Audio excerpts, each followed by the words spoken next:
Okay, it's 6 o'clock. It's November 13th. I'm going to call the City Council meeting to order. Please join me in the Pledge of Allegiance. I pledge allegiance to the flag of the United States of America and to the republic for which it stands, one nation, under God, indivisible, with liberty and justice for all. I'm going to do roll call. Councilman Lavaca has asked to be excused this week.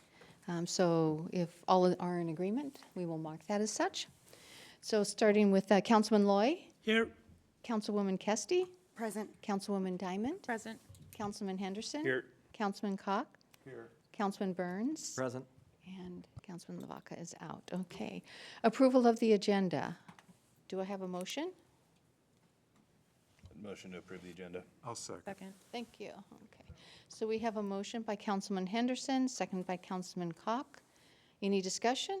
All those in favor signify by saying aye. Aye. Opposed, same sign. Okay, moving on to the consent agenda, item E, items 1 through 10. Do we have a motion? Madam Madam Mayor. Mayor? Oh, okay. geez. I'd like to, You gonna pull There's something? one here. I'd like to pull item number 5, please. Okay, number 5. For discussion. And Councilwoman Kesty? May I please pull 1, 2, and 6? 1, 2, and 6? Yes. 1, 2, and 6. Okay. All right. I guess then items 3, 4, 7, 8, 9, 10. Do I have a motion to approve? I'll make that motion. I'll second. Okay. So we have a motion by Councilman Henderson, second by Councilwoman Diamond, to approve on council agenda items 3, 4, 7, 8, 9, 10. Items up for discussion on council agenda are items 1, 2, 5, and 6, and we'll just take them in order. So item 1. Okay. I'm going to tie 1 and 2 together. Okay. As I reviewed our recent meeting minutes, I noticed a concerning trend. As a historian, I know the importance of detailed documentation. In fact, this last week, I used the meeting minutes from 1905. Detailed documentation ensures that we have an accurate record of events and decisions for future reference. Over the past few months, however, the public comment section has been consistently left blank. Instead of noting who spoke and the concerns they raised, there has been no information provided. Transparency is crucial for any government body, and our minutes should reflect this commitment. For example, during a recent meeting, the mayor's husband spoke at length about where she resides, clarifying that she is living in their home on Talcott Street. He also addressed the challenges she faces with the council and explained why her car isn't always in the driveway due to her long work hours. These details are important and should have been documented. Public comments, even those that may be critical or uncomfortable, must be accurately recorded to uphold transparency and accountability. I am concerned by this omission and would like to understand why this information has been left out. And until our minutes are complete and transparent, I will not be approving them. Kelly, you want to comment on that? We no longer put public comment in there because we don't want to, first of all, we don't want to summarize other people's words, especially when they're not there to review and approve them. They're also not council actions, so we don't include them. It's pretty standard practice for minutes not to include them. We also have all of our recordings of councils available on our website. So right next to the minutes is a link to watch the video. So if anyone wanted to replay what someone in public comment stated, that is also available alongside our council packet as well. May I respond? I guess I would just like to respond with that it had been done for 100 years prior. It would probably be a good idea. I would like to see it. If I'm reading something, I don't want to go back to a video, click on something. I'd like to just review it that way. But if that's how you feel it's transparent enough, then that's I guess, how you guys are going to roll with it. I just won't be approving it until we see better transparency across the board. Go ahead. I just have a question in regards to that. Because it just popping up then, so if someone were to go back and look, they wouldn't even know that that person came to the council meeting and made a public comment, though, so they wouldn't even know to go back to the video to watch for full conversation and discussion. So is there a way that we can rectify that at all, even putting their name and date or name and just their general concern in a one line or one sentence or something, so that if somebody was interested, they could go back to that? I mean, there's But there no would be there's prohibition no to doing that. paper, there's no document at all even showing that that individual came into the council meeting then. Right. And truly, the purpose of the minutes is to document the action of city council. So that's also a primary reason why the majority of the minutes are documenting the council's action. I might be able to weigh in and help a little bit too. MRSC, Jurassic Parliament, Robert's Rules of Order, all envision action minutes as best practice, as opposed to minutes with extensive documentation. So it is actually best practice to use action minutes instead of extensive minutes. Okay. All right, with that, kind of taking these one at a time, but Councilwoman Kesty combined 1 and 2. Do I have a motion to approve items 1 and 2 on the consent agenda? Madam Mayor, I'll make that motion. Thank you. I'll second it. Thank you. Okay. All those in favor of approving items 1 and 2 on the consent agenda signify by saying aye. Aye. Aye. Opposed, same sign. Aye. Okay. All approve with 1 opposed, Councilwoman Kesty. Okay, moving on then to item number 5, I believe. Councilman Henderson, was that yours? Thank you, Madam Mayor. Yeah. So for the 2025 Lodging Tax Advisory Committee volunteers, I noticed at our last council meeting, we had a discussion of where we needed to, I think it was an offline discussion, Kelly, but it was a discussion about needing to have members on that for the 2025s. And so as quickly as I could, I reached out to local people who are part of different organizations. I don't know anybody who owns a business that collects lodging tax, but I do know people who are part of organizations that can be receivers of them. And I had a gentleman reach out asking to be considered for the list, but it said that it was already full. But we hadn't voted on the names yet. I haven't heard from that individual. From Bob Cushion. You responded to his email. Oh, that's right. And yes, we did have volunteers for all of the seats.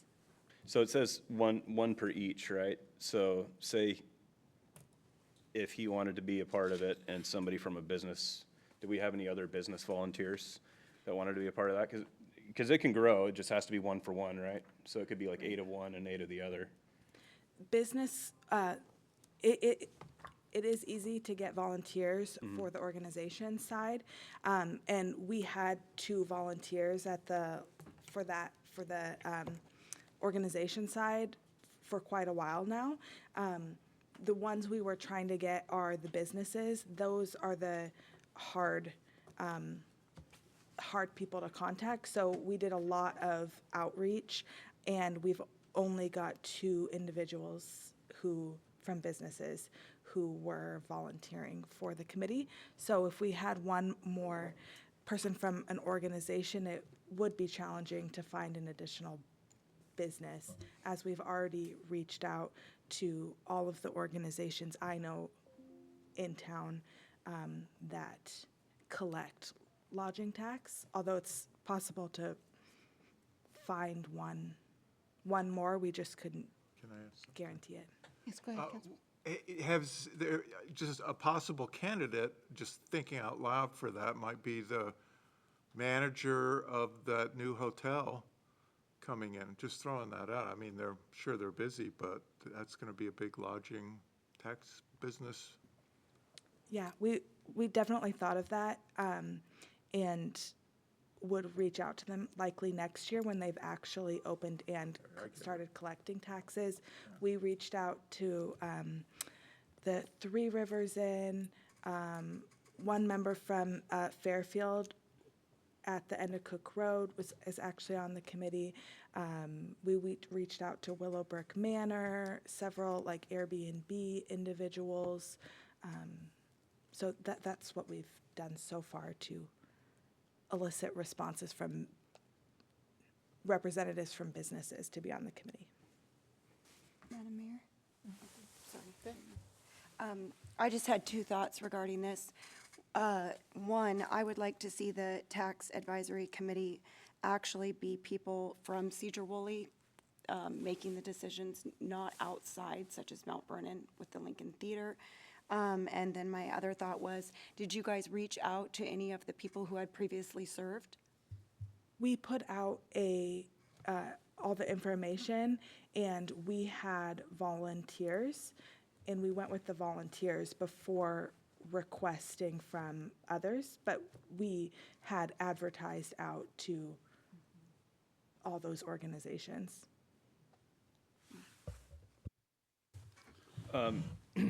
If I can continue, Madam Mayor. yeah. So should we consider it best practice if we have people from within a Sedro-Woolley organization to prioritize those for our lodging tax dollars versus people from an organization outside of our tax base?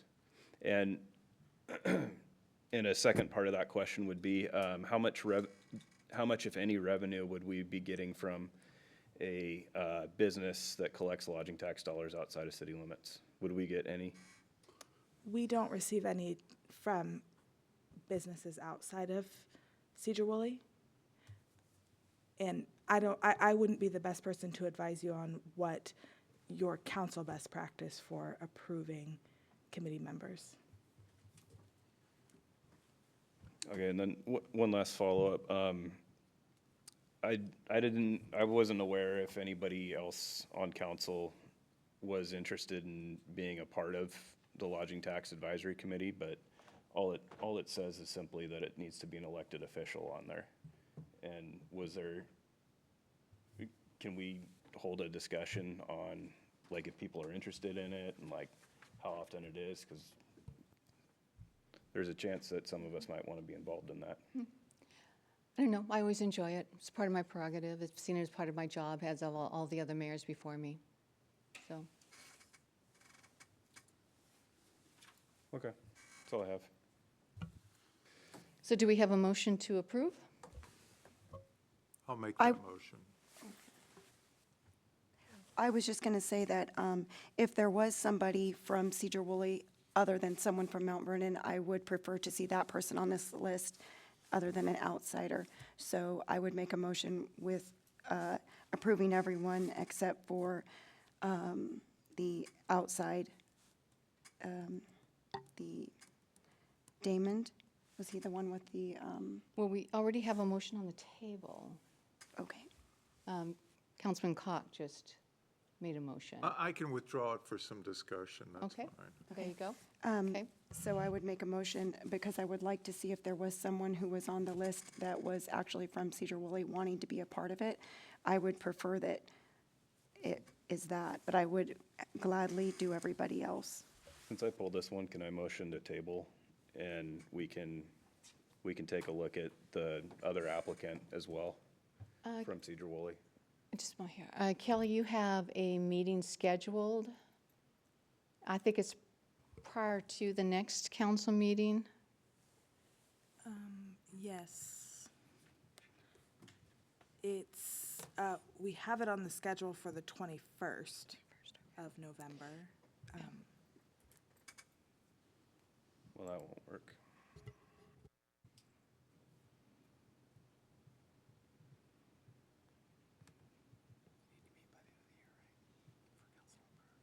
Just a suggestion, can the person that Councilman Henderson suggested sit in as ex officio and just, not have a vote, but, they might appreciate that person's perspective?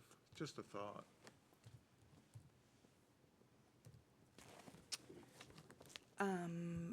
It is an open meeting. We will be advertising it as an open public meeting. I'm fine with that. Then I'd rescind my motion to table, and I'd just make a motion to approve this item. I'll second that.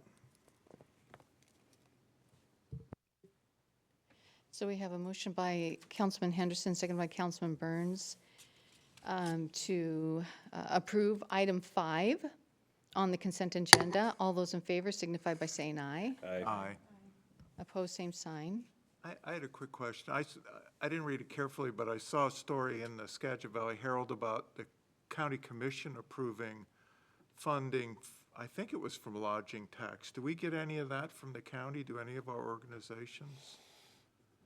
That I don't know. I would hope that the museum and the chamber and, oh, that's too bad. It seems a shame. Yeah, I'm not sure what other organization gives, or what other groups give to the organizations that apply for us, but if they apply, they would be on the, up for consideration at those, at Skagit County. They gave a lot to the Tulip Festival, which makes sense. Yeah. Okay, thank you. Okay, and then item 6, Councilwoman Kesty, the appointment to Sedro-Woolley Housing Authority Commission, Kevin Riley. Yep, thank you. I have no objection to Kevin Riley as a person for the Housing Authority position. However, I'm curious if any council members were interested in the role and if any were contacted regarding their interest for it. Since we can't email each other, I wanted to bring this up here for discussion before the appointment moves forward. I was under the impression that a council member could serve on this board. Now that I don't know. Nikki, I guess I would look for your guidance here. I don't know. So that's something I would need to get back to you on. There's something called the Doctrine of Incompatible Offices that I would have to look at, whether or not the dual appointment would be contrary to that, but that's something I would have to get back to you on. Yeah, I actually recall Councilmember Henderson making a comment at a prior council meeting, showing interest in the possibility of being appointed to that. I'm not sure if anybody else did, but. Nikki, I looked into our municipal code on that, and it states that no more than 1/3 of council members can make up the Housing Authority Commission. So there's 5, but, no more than 1/3. But if we have any. Yeah, so that's different than the prohibition on holding incompatible offices. And I haven't looked at the issue.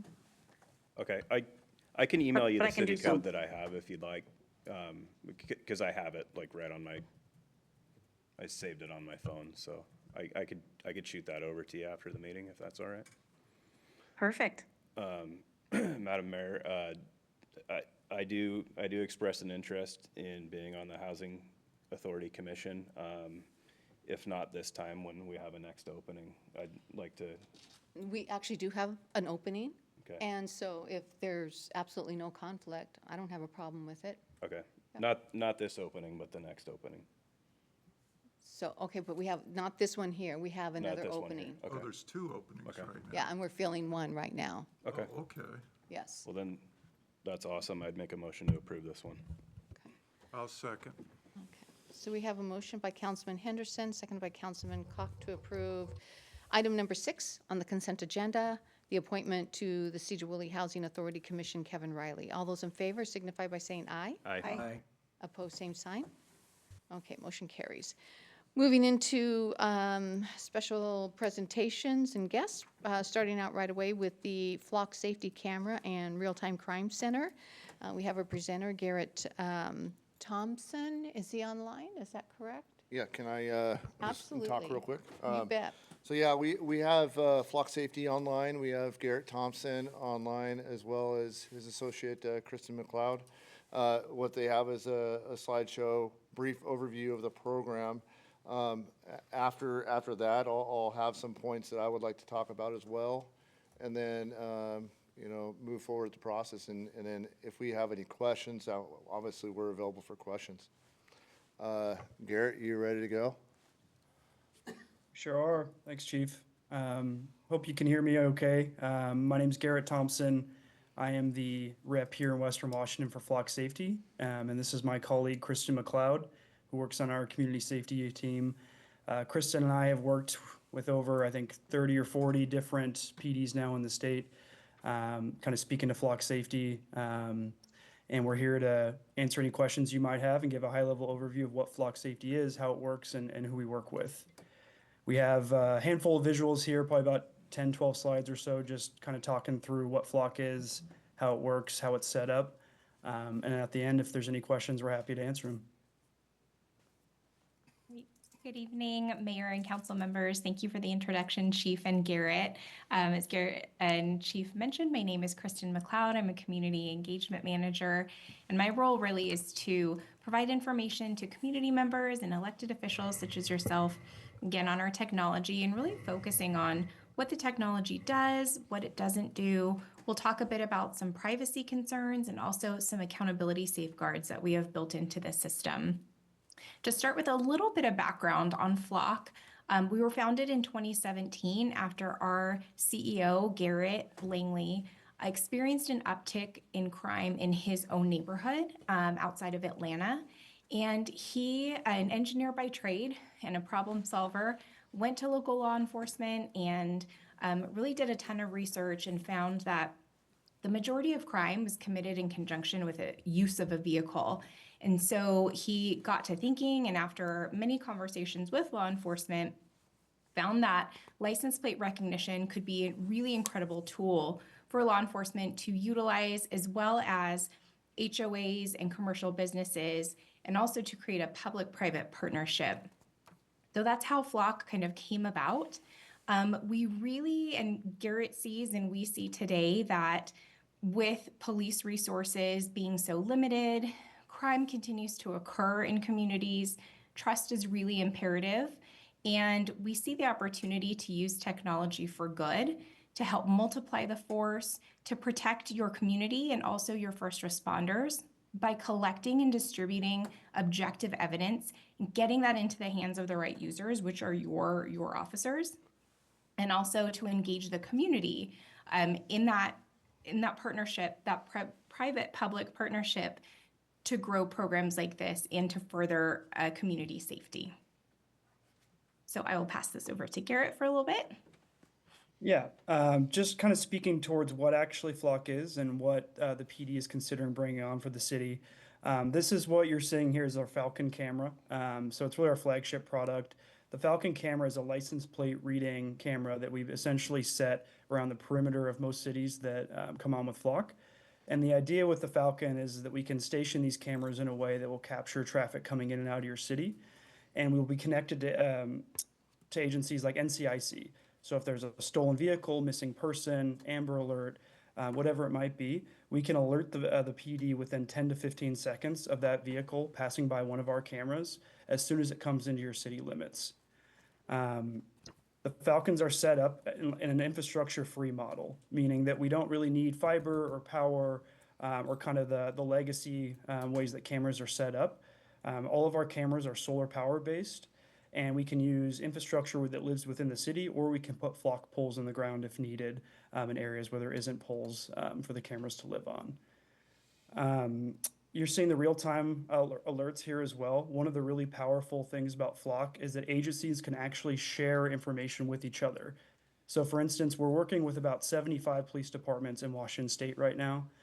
Most of Snohomish County has signed on with Flock, a good amount of King County and Pierce County as well.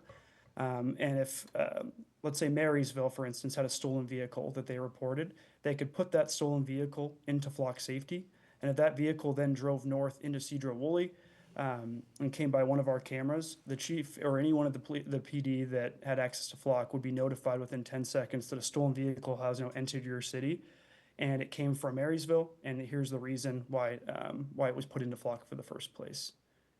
With the way that our cameras are built out, we're all stationing them to look at the back of the vehicle.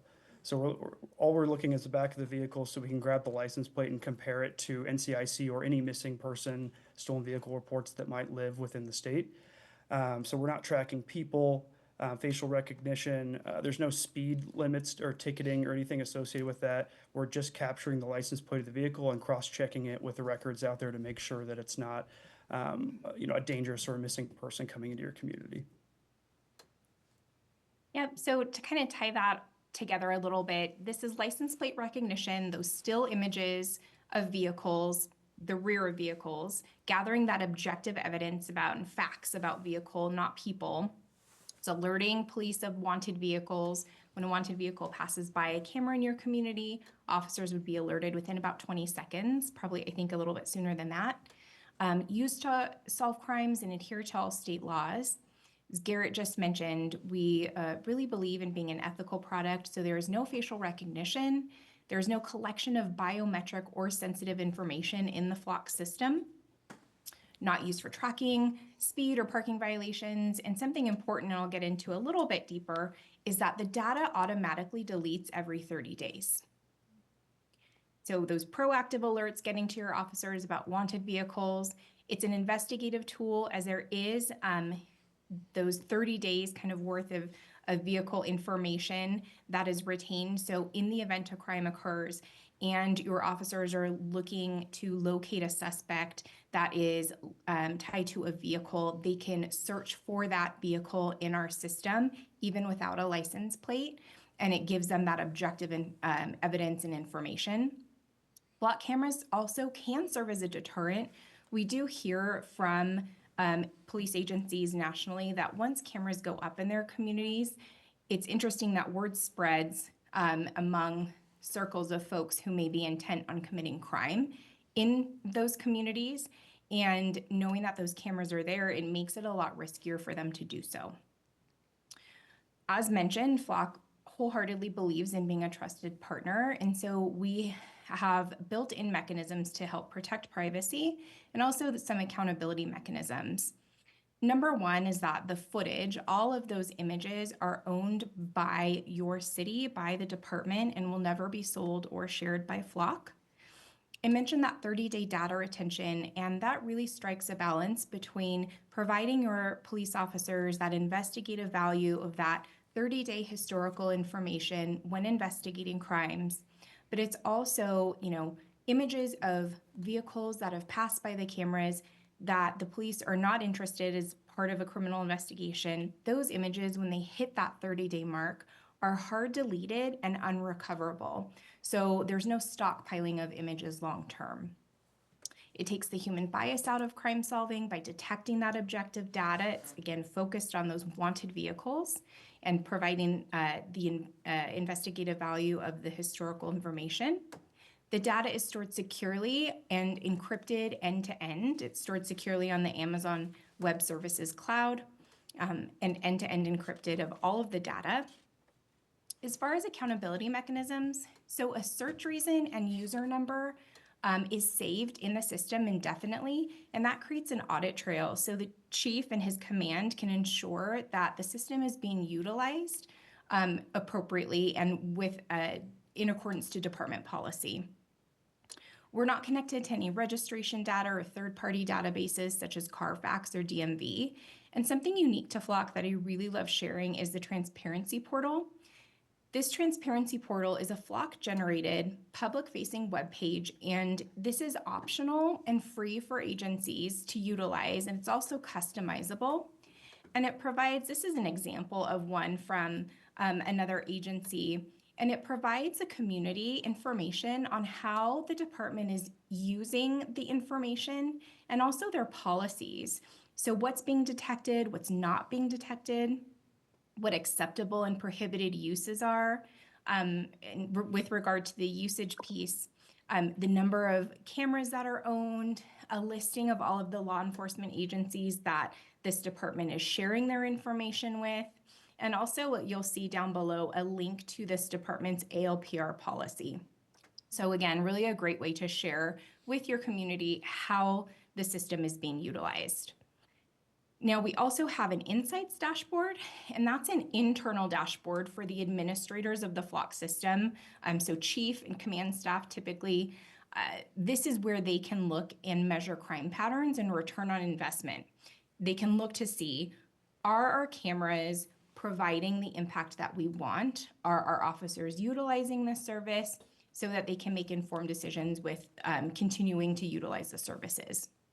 That's where the audit search history lives, as well as, we maintain the health of the cameras, but those in the Insights dashboard, Chief can pop in and see how those cameras are operating and functioning. So I think Garrett may have mentioned a little bit, we operate as a subscription service, and so really light lift as far as we want it to be a plug and play tool. So Flock handles, I had mentioned, the ongoing maintenance. We procure the hardware. We work very closely with you all and take a big lift of the permitting piece. We provide user training, data storage, software updates, and solar power. And I just want to finish with, we are in Washington State. We're working with over 70 agencies. We also wanted to share some use cases and kind of highlight how how ALPR can help impact different types of crimes and situations. And we really rely on law enforcement agencies to share their successes with us. And Tukwila PD shared they ended up having 3 arrests regarding 3 different stolen vehicles in one day. Tukwila officers were alerted that a stolen vehicle had passed by one of the cameras in their community. They were able to locate that vehicle, and that as they approached, another suspect in a separate stolen vehicle fled the area. They recovered that vehicle. A short time later, they returned to that original traffic stop, and they ended up arresting that suspect, who was also in possession of fentanyl and methamphetamine, while recovering that stolen car. And then later that same day, they received another alert from the Flock system that led officers to the same parking lot where they recovered a 3rd stolen vehicle. This is another story shared. Officers had responded to a report of a hit and run. Moments later, an individual called 911 to report that he had been the victim of a carjacking.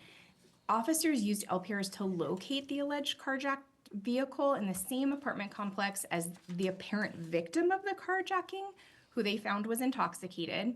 After further investigation, officers determined that the hit and run had indeed occurred, and the intoxicated person reported a subsequent carjacking attempt to cover his tracks, and the suspect was arrested for hit and run and filing a false police report.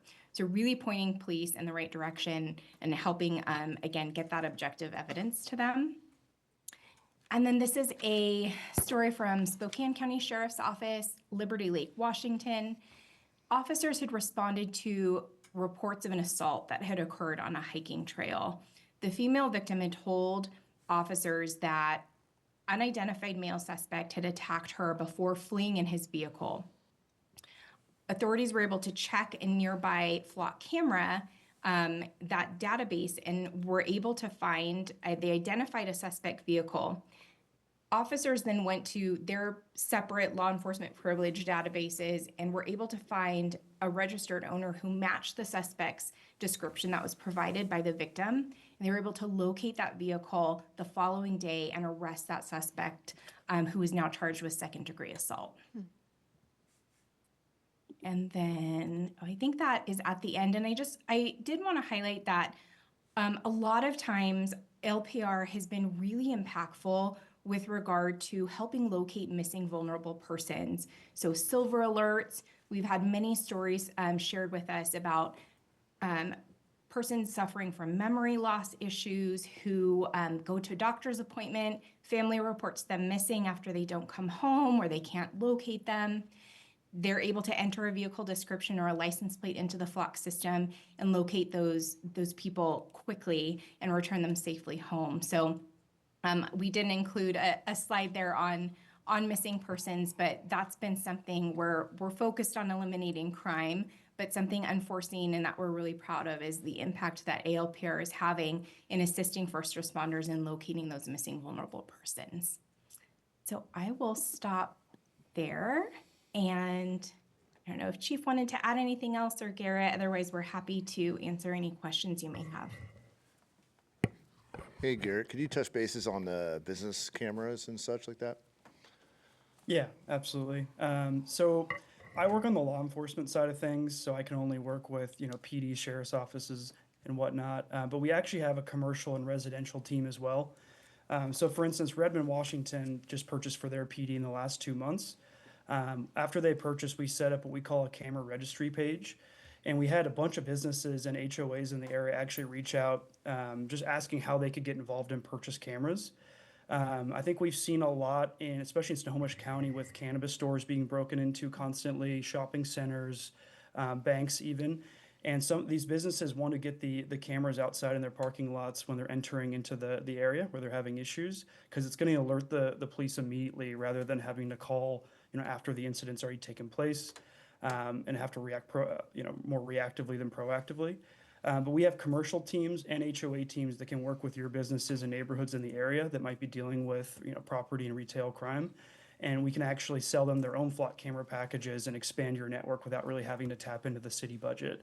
And we've really seen that start to expand in Federal Way, Tukwila, Des Moines, and Redmond. Just as we start to work with the cities, it usually seems to kind of take off with the HOAs and the business centers as well. Okay. Anything else you'd like to add, Chief? Yeah, just to say that this is increasing our overall public safety of our community. We're catching up with the times. I do think this would be very beneficial to our city and community. It's a small price to pay, about $45,000 plus tax for public safety. And I guess I ask, what's public safety worth to you? Because overall, this is a great program, and we can expand it out to the businesses that have cameras and such, and get their involvement as well. I'm open to answer any questions if it hasn't been explained already. Okay, Councilman Burns? I have a few questions for both. So longevity of the units, how long do the cameras usually last before they need maintenance? And let's say one broke right now, when would it get serviced? Yeah, because it's a subscription model, we handle the maintenance and the ongoing upgrades that may occur for the cameras. If there's an incident with the battery on the camera or the solar panel, we'll come out and fix it at no cost. If there's a hurricane, a storm, the pole is struck by a semi-truck and falls over, it's about $400, I believe, to replace the camera. And the recurring cost is $3,000 per camera. So it's quite a bit less if you do have one of those incidents. We've seen it's pretty rare. But it is a subscription cost, so meaning if we come out with a better camera 10 years from now, we'll provide that new camera to the customer. So how long does it take to get the maintenance done if one of them goes down? Usually about 4 to 6 weeks, I would say, is the standard maintenance time. Okay, so they're pretty slow to Once get. the maintenance request is put in, sorry. Okay, so they're pretty slow to get maintained then. And for the height, if somebody's going to try to vandalize them, you talked about people paying attention to where they're located. How high off the ground are they normally mounted? Yep, so if we're putting it on city infrastructure, it's about 12 to 16 feet, depending on what kind of angle we're trying to capture. If we're putting it on a flock pole, it's closer to 12 feet. Okay, thank you. All right, thank you. Councilman Kopp? I'm so sorry, I must have missed it in the packet, so it's $40-some thousand subscription. How many flock cameras is that? That's, the quote is for 7 flock cameras. 7, and you would, Chief, determine where to place those, right? Right, I've already discussed potential locations with flock safety. So yeah, what we're trying to capture is entrance exits of the city.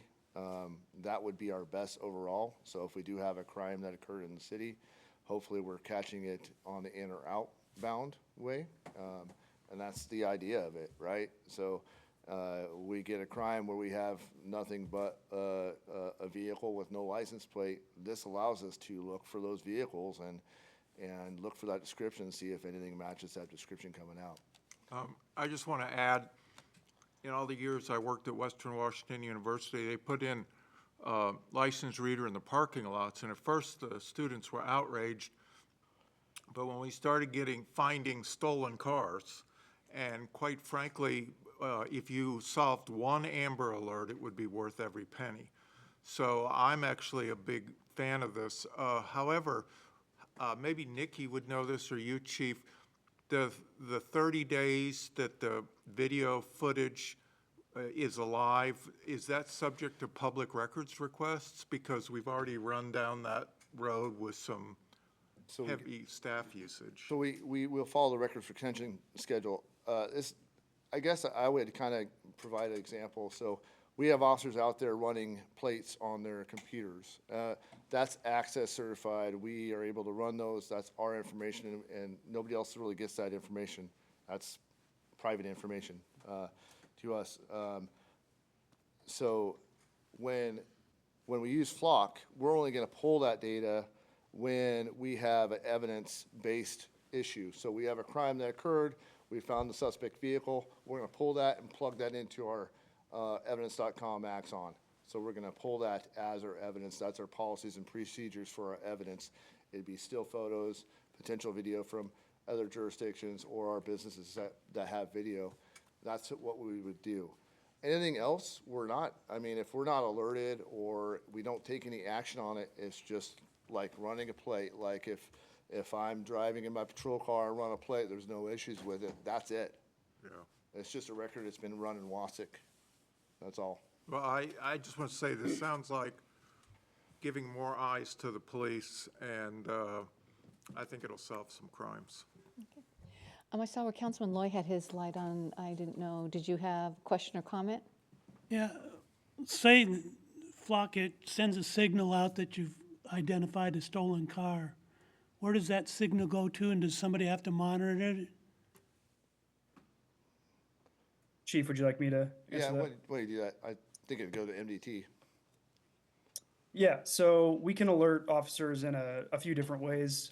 First of all, anyone we are alerting needs to be CJIS compliant, so CJIS certified. We can send emails directly to the officers that a vehicle has passed a camera, and then it gives basically a link to log back into Flock and see the alert. There's an app as well where we can get push notifications through their work phones, or if they have their laptops open, they're signed into Flock, they can see the alerts roll right in on their computer. Okay, Councilwoman Kesty. Thank you. I just wanted to say this sounds like a wonderful product, and Councilman Koch, actually, it was for the Amber Alert that I was thinking about. So if it could save one child by doing this and all of the other things that it's going to do, I very like the idea of it. Councilman Henderson? Thank you. Chief, or maybe our representatives from Flock here, Garrett. Have you worked with any municipalities that have received or applied for grant funding for this technology? Yeah. And if so? Yeah, absolutely. You have? And have they gotten it, or? Yeah, I would say we had probably 20 new projects funded through the WAPTA grant last year. And Operation Stone Garden grant, we've had Department of Commerce grants, quite a few, I would say, yes. And those are something that we'd be eligible for too, right? Yeah, absolutely. When I've seen grants work for Flock, it's usually to build on the system. Usually they have laws in place where you can't pay for year one out of your city budget, and year two you pick it up with a grant. So typically it's to expand the network or to bring new products in, but absolutely, Chief and I can work on some grants this next year to try to expand the network if it's a success for the city. Thank you. Councilman Burns? I want to thank Councilman Loy for covering one of my questions about the data and how the officers are alerted. I wanted to make sure that we had something that was very timely, because obviously somebody's just driving through the city. They're going to be through before you check your email maybe, but an alert on your phone or your laptop I think might be quick enough. Chief, have you talked to any other chiefs that are using this right now? Am I allowed to share that, Garrett? Mount Vernon's looking at contract, or they have signed? They are, I believe, approving it tonight at their council meeting. So other jurisdictions that are local, I think we're probably, Mount Vernon and Sedro-Woolley are probably the first ones in our jurisdiction to do so. And I think that's because we both believe in this technology that's going to assist and help us solve crimes that we otherwise would go unsolved. So increasing overall public safety, I'm going to stick with that. I think, does Marysville have it? Or Everett, Snohomish County, a lot? Almost Stanwood. every, oh, sorry. Stanwood is pursuing it. Well, Nearly every Snohomish County PD on the northern end has either signed up for flock or has cameras in the ground. Tulalip Tribal PD just signed up. Arlington's had it for a couple years now. Marysville, Lake Stevens, Everett just brought in about 70 cameras. Linwood signed on, Edmonds signed on with us in the last month as well. Yeah, I would say about, I think 85 to 90% of Snohomish counties now either signed on or using flock. well, I look forward to seeing how this helps all these communities with Amber Alerts especially, but Silver Alerts or stolen vehicles. I think this seems like a good technology for us to pursue. So I'm in favor of doing this. I would love to see your company increase the turnaround if there's a problem with the cameras, make it a little quicker. But otherwise, I like the contract and what I saw. Maybe we could work out a deal to make it quicker. I'll add also that we'll respond, one of our representatives, if we do proactively monitor the health of your camera.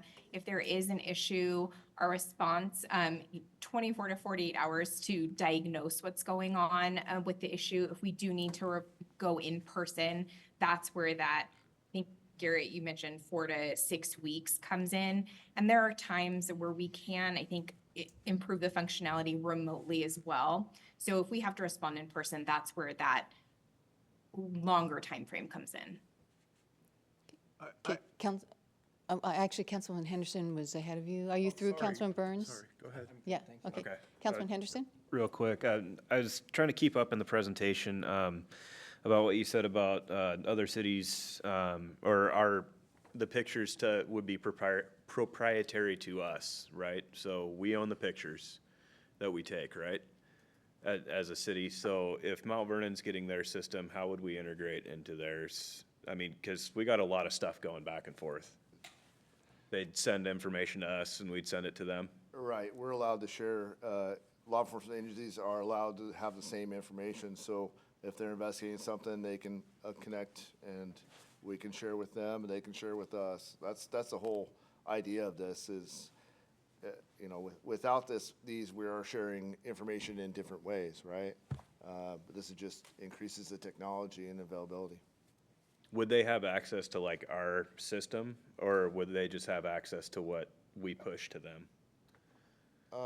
I'm not totally sure on that. I think we can. Yeah, I allow can take access. that one, Chief.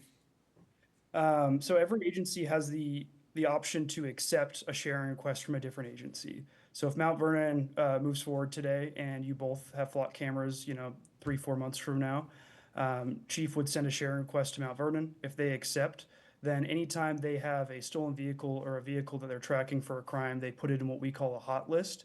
They share that hot list with any other flock PD in the state that they would like to share access with. And if any vehicle with a license plate on that hot list comes by a flock camera, that's when the agencies get alerted. So if Chief has a stolen vehicle, puts on the hot list, and it goes into Mount Vernon, both agencies get alerted because it was a vehicle Chief put in to the hot list, and then it's in Mount Vernon's jurisdiction. So the cities can actually help each other and get alerted when stolens are coming in from outside of their community as well. Okay, Councilman Cock? I just want to, again, I support this program for safety, but also I think it's a great thing to encourage our commercial interests, our businesses to look into because it provides another layer of safety for them. So I just think it's a win-win. Thank you. I just had one more thing. So looking at, I'm kind of on the fence about cameras in general, not on the law enforcement side, but just on the personal privacy side. So I do like that this system is only taking pictures of license plates on cars. It's not, tracking who's in what vehicle. It's not, Big Brother. So I like it. I would like to see us pursue grant funding, maybe year 2, year 3. But I'd make a motion to authorize this, execute the sign camera in real time I'll second that. center solution. I don't have to read it all, do I? So we have a motion by Councilman Henderson, second by Councilman Burns, to approve the Flock Safety Camera Real-Time Crime Center contract in the amount of $44,550 plus tax. Any more discussion or comments? Councilman Burns, I thought you had your finger on the trigger there. No? Good, okay. Okay, all those in favor signify by saying aye. Aye. And opposed, same sign. And Chief, I just want to add that you have, gosh, for what, over a year now, listened to concerns coming from this council regarding safety, and I think that this is a wonderful solution. I want to congratulate you and also thank you for moving forward with an option that's going to provide some solutions. So thank you to you and your team. Thank you. Moving on then to the K-9 program presentation.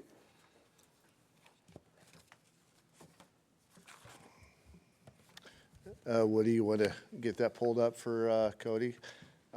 If you don't know Cody, this is Officer Veltheisen. He's been with us, almost 5 years? 5 years? 5 years in March. There you go. So he's really involved with the program. This is his slideshow. But we've been trying to do this for quite a while. I go back in 2015. We were actually really close to doing a K-9 program. It just didn't come through.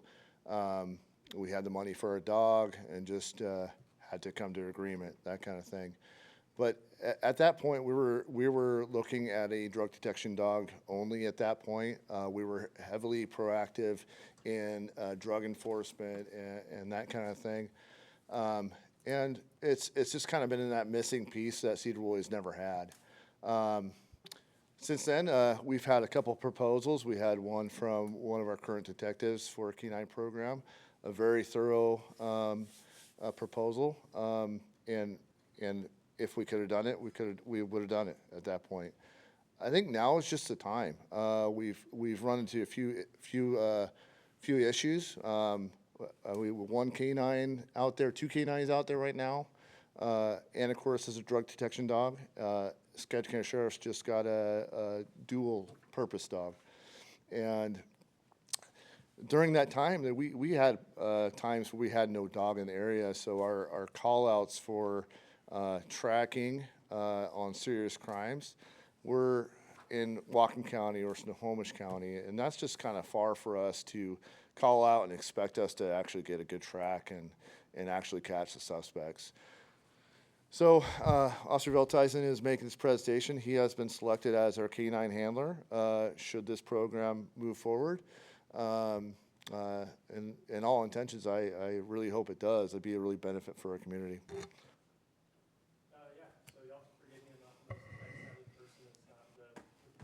Cody, sorry to interrupt. Can you turn on your mic? Blue light. Abby, can you guys hear me? Perfect. Perfect. Thank you. So we can go to the next slide. I'll just give you a brief overview of what the program is and what our goals for the program are. And I will welcome and encourage any questions you might have.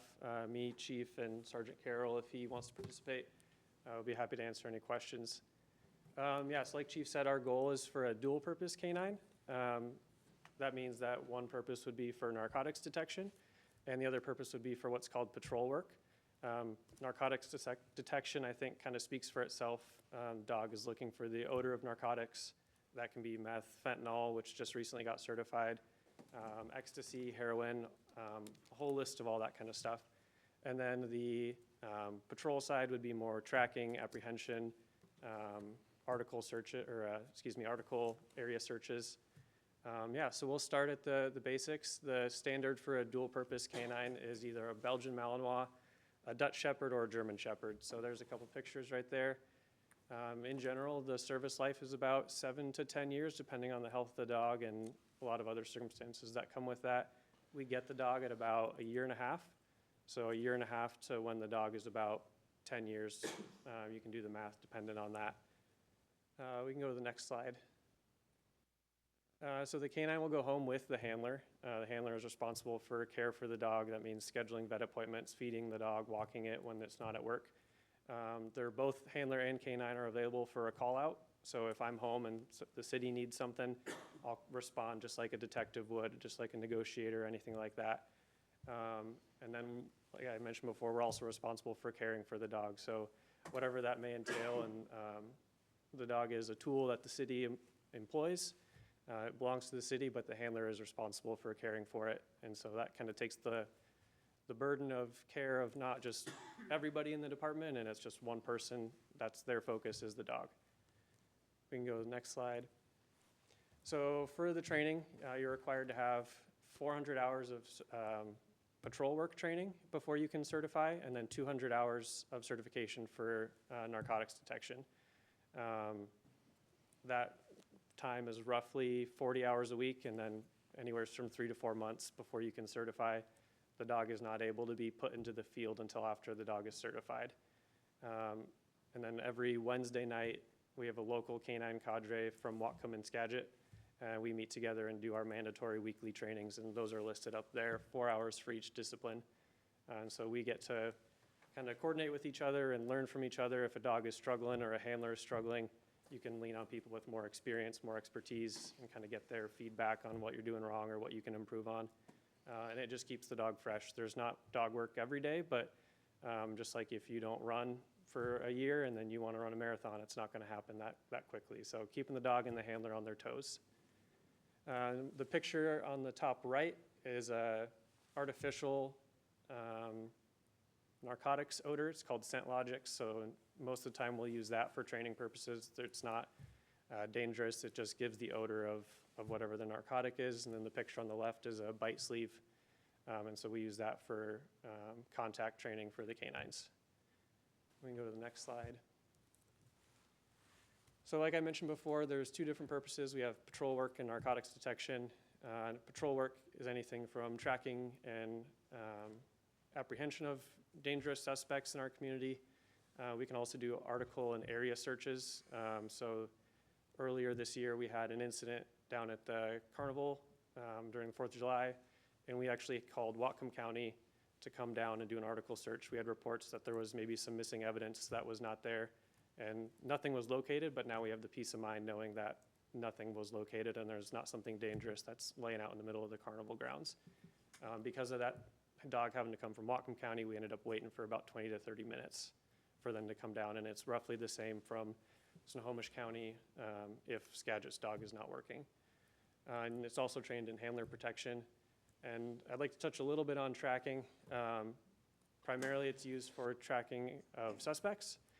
There are certain instances where dogs can be used to track missing or endangered persons. Because of the dog being trained to apprehend people, it's got to be like a pretty severe reason to do that. So we would put a muzzle on the dog so there's no risk of contact. But if you have somebody who's in a elderly home and they have dementia or some health concerns that are very apparent and urgent, if it's 30 degrees outside and they walk away from home and don't have the mental capacity to get home by themselves, that's something we could use the dog for. Narcotics detection, as you see in the picture, we have dogs can search the outside or sniff for the outside of vehicles. They can do backpacks, bags, search warrants involving residences, rooms, stuff like that. We can go to the next slide. So this is Canine T-Bone. He is with the Anacortes Police Department. Like Chief said, he's a single-purpose detection dog, so he is only focused on narcotics, and he is retiring at the end of this year. These are the stats from all of the narcotics that him and his handler have located from the dates there from 2016 to 2023. And these would be goals for our department and our canine program as well. And if I'm being honest, I think we can exceed those numbers. You guys need a little bit more time to read them, let me know, otherwise I'll move on. All right, we can keep going. And last slide, community engagement. Talked with some previous handlers from Mount Vernon who have used the dogs for school presentations, community events, different stuff like that. We do National Night Out, that we could do demonstrations there. And then also for job fairs and recruitment. I've talked to several applicants this year or prospective applicants who are interested, and the first thing they ask is, do we have a canine program? And so I think having that as a tool that we can use for recruitment would be beneficial for the department as a whole as well. I think that's it. Any questions? Are there any questions? Yes. Okay, I have two questions. Yeah. Okay, number one, when it gets retired, I imagine you go close to it. Does it stay with you, or where does it go after? Yeah, so it is standard practice that the dog would retire with the handler. If the handler doesn't want the dog for some reason, then it would get opened up to members of the department. Okay. But I've not heard of a handler that doesn't take the dog home with them after. And then my second is, it sniffs for drugs and things like that. Is it also trained to be like a cadaver dog as well, or is that a different type of dog? That's separate, yeah. Okay. So there's a ton of different odors you can train a dog to alert on. There's cadaver dogs, there's search and rescue dogs, narcotics, explosives, firearms, electronics. And because of the wide range of that, it's overwhelming for the dog to learn all of those odors. And so generally you focus on one or two of those. And because there's so many different narcotic odors, you just focus on the one. Councilman Henderson? Yes, thanks, Mayor. Thanks for the presentation. Yeah, It's good to see you again. good to see you too. I just had a couple questions. Don't want to get, and one of them is actually going to be for Charlie, because he's presenting next, and he probably already knows what I'm going to get at with the opioid funds. Is there additional incentive pay for the K-9 officer? Yes. Good, okay. And this one's going to be uncomfortable, but what if you decide to leave to go to another department? What happens? If I decide to leave, what I've heard in the past is that the canine stays with the department, and then the department would select a new handler to take over the canine. But you're going to stay, right? Yeah, I'm not, Okay. not leaving. And then, thank you. And then, Charlie, I see we're gonna expend some funding for the opioid fund, so, we're not gonna be expending anything out of our general fund for this, for the police department. The 37,000, or it was right around 37,000, that's all gonna come out of the opioid funding. It's, what we've proposed for opioid funding is the purchase of the dog itself. We're asking for 20,000. We think the actual cost is gonna be lower than that, but we wanna make sure there's enough there. This would be our first expenditure of opioid funds. There's currently 98,000 in that account. And I'll talk a little bit more in a second about just kind of the justification for why we think it's inappropriate. You can probably infer what the appropriateness is, but I'll talk a little more about that in a minute. And just to clarify on that question, it would come out of the general fund, but we would reimburse the general fund. Just because in future years, you'd be more likely to look back in the police budget for the canine purchase as opposed to the opioid. So it will come out of the general fund. Okay. Just one more add-on. There is money in the 2025 budget in the police department budget, so general fund budget, to support the dog program for the canine. So there's more that goes into this program. Specialty pay for the officer, dealing with vet bills and other things that come along, and building the kennel as well. But does the 37,000, that doesn't include the price of the dog? We're gonna get to that in a minute. Yeah, we're specifically getting to the price of the dog in a minute, which we think will be south of $20,000, and we're recommending that particular purchase is appropriate for opioid. And then we'll reimburse the police department for that. Yeah, originally, so that line item, I did have the purchase dog in that line item, so if Already that there. gets replaced, great. Councilman Cock? Yes, I was just going to say, I strongly support this measure, and thank you for your excellent presentation.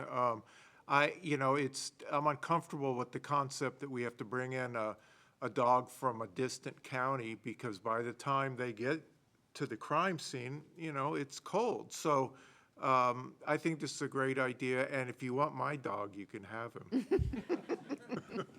It's too big. Councilman Loy? You mentioned if the dog handler moved on to another job, somebody else would take over. How long does it take them to learn to be a dog handler, or do you train both of you at one time? Yeah, so it would, new handler means they have to redo the 400 hours for patrol work and 200 hours for narcotics detection again. So even though the dog has the experience, the handler does not, so they have to run through the full training course again. So it's going to take 4 or 5 months to get back in operation. What's the possibility of having a backup guy trained and ready to go? That is probably above my pay grade. That'd be something Dan would be able to do. Well, I think Councilman Henderson put it real straightforward. We expect him to stick around. Okay, Councilman Burns? Thank you for the presentation. I think it's a good idea to have a K-9 here. And something I appreciated, you touched on the training with other departments. I think that's great that you would have some mentorship with someone who's been doing it longer than you, because I'm certain that things are going to come up where you say, just not alerting me the way I expected for this. Yeah. So I appreciate that you're going to have that ability. You said that we would get a dog that's about 1.5 years old. So have they gone through training already at that? I'm assuming they've gone through some form of obedience training, something at that point. So it depends on the dog. In general, we look for a dog that's 1.5 years old minimum, because that kind of gets them out of the puppy brain stage. They're a little bit easier to focus and train. And then at that point, they're a little bit more mature in their body size and their build. The reason that we prefer to train the dogs ourselves is because certain departments in other counties besides us have different standards for how they want their dogs to operate.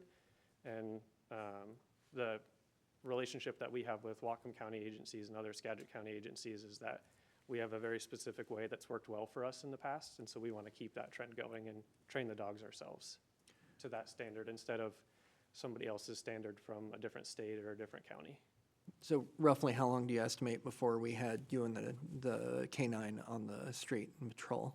So we'll get the dog about 2 or 3 weeks beforehand to allow it to settle in. There's always some travel that comes into play when you're getting the dog. So 2 to 3 weeks, and then training would start, and then 4.5 months would be the rough estimate. Yeah. It's not too bad. Thank you. Yeah, you're welcome. And so I'm curious as to what led you into this. Have you participated in this program before? I have not. Okay. Last year, I began writing the proposal for it, and I volunteered about 60 hours of my time off to go train with the other handlers. It's kind of something I've always been interested in, law enforcement, and so the prospect of being able to build that program from the ground up instead of jump into a program that's already built was really appealing to me. Excellent. Thank you. Councilman Henderson? Just one more thing. I might have missed it. What, we're gonna need to do something with his car, right? Right. So we got a plan for that already. We have one more car coming. That was in our existing order of the 2025 ER&R. We already got the equipment ordered to put a cage in there for a K-9. That will be his vehicle outfitted, and we'll be good to go. We're not buying an extra car or anything. If that makes sense. Yeah. No, that's cool. New dog, new car. Yeah. You're staying. Thank you for the presentation. Yeah, thank you guys very much. Great presentation. So do we have a motion? Make a motion to approve. I'll second. Jinx. We have a motion by Councilman Henderson, seconded by Councilman Cock. All those in favor signify by saying aye. Aye. Opposed, same sign. Okay, moving on then to the opioid funds for the K-9, Resolution 115424. This is the first read. Yep, thank you, Mayor Johnson. And it is the first read, but if the council is up for taking action tonight on the heels of that presentation, it would be helpful to get the program rolling. So this would be an authorization for the funding to come from opioid funds. And as Kelly described, the accounting. The general fund would pay for it, but the opioid funds would back it up. So these funds would be transferred over to the police department to support the purchase of a K-9. We have this in the 25 budget. So timing-wise, we charge it to 25 as we get to that point. And in terms of, this is the first opioid money we've spent. So we've done all these settlements and the money's piling up. And as you can see, we have almost $100,000 in there with all different types of cash flows depending upon the type of settlement. So it is a complicated cash flow, but this is a one-time purchase, relatively one time. Maybe we'll do it again in 10 years. We'll add that my last community, we had a canine program and it was mostly funded by the community. So this becomes a pretty popular program with the community, and there may be opportunities for donations and other things down the road that can help support the program. So just a note on sustainability there. But yeah, up to $20,000 because we want to make sure there's enough. And this would be used to purchase the dog. And in terms of the connection, all of this opioid money falls under what's called the One Washington MOU. And it's a very long, detailed read, but there is a line in there that talks about law enforcement expenditures related to the opioid epidemic. And because about 80% of this dog's deployment is going to be related to drugs and drug sniffing, and a lot of that will be opioids, we are recommending this for opioid funding support. And it was mentioned previously in a previous council meeting. I believe it was Councilmember Henderson as well, put the idea out there of potentially or asked if we could use opioid money for it, and we were going to run it down. So we've run it down. We just wanted to make sure before we did it, and that's why it's in resolution form, so we clearly document it. Do I have a motion? Yeah, I'm ready. Let's do it. I'd approve resolution 1154-24, expending opioid funds for canine purchase. I'll second that. Actually, Councilman Burns beat you to it. So we have a motion by Councilman Henderson, second by Councilman Burns. It's a motion to approve Resolution 115424, expending the opioid funds for the K-9 purchase. All those in favor signify by saying aye. Aye. Opposed, same sign. Okay, moving on to the affordable housing RFP. This is a city administrator report. Charlie? Yes, coming back around, so last week we had a discussion about the RFP for House Bill 1590 funds related to affordable housing. We just wanted to circle back to council with a, we hope, brief discussion. So there was one discussion we had last week related to the housing affordability element of the RFP. So we have, the council had previously passed some guiding principles that had 50 years of affordability in them. And we had a discussion last week about using some different language and possibly, and definitely not, well, it depends on which council member you ask, but two council members had a discussion down at the end of the dais at least and raised points about not doing the 50 years. And so what would be helpful to us, and we should have called it at the time, and our apologies for not doing that, but would be a motion from the council that makes it clear, you're going away from the guiding principles that you adopted, that's fine, but we as staff don't want to make changes based on council member, a couple of council members' comments without knowing that the full council is supportive of making this change. So two things would be helpful. One, a motion to change that if you want to go away from 50 years. And two, if you do want to go away from 50 years, picking a number that would represent the number of years you think that permanent represents to you as a council, because if we don't do that, we leave it open to any applicant to determine what they think permanent is, and it can become a pretty slippery slope of a discussion in terms of the city kind of opening its own liability around what's permanent and what's not to the interpretation of applicants. We don't recommend doing that. We recommend pick a different number if it's not 50. I think something to keep in mind too is that you are one council right now, but there's council members that are going to be coming after you. And should there be any kind of action taken, especially by the auditor, bear in mind you're the one who have laid that on them. That's you who have made that decision. So think about those who are coming behind you. So any comments or questions for Charlie? Yeah, if we're opening up for comment, what are we legally required? What's our minimum legal requirement? 'Cause I'm still fuzzy on that. Yeah, Nikki, do you want to weigh in on that? Sure. So as we talked about before, the actual statute does not have any time constraints listed. However, Commerce in their original email to me said these are generally permanent affordable housing funds.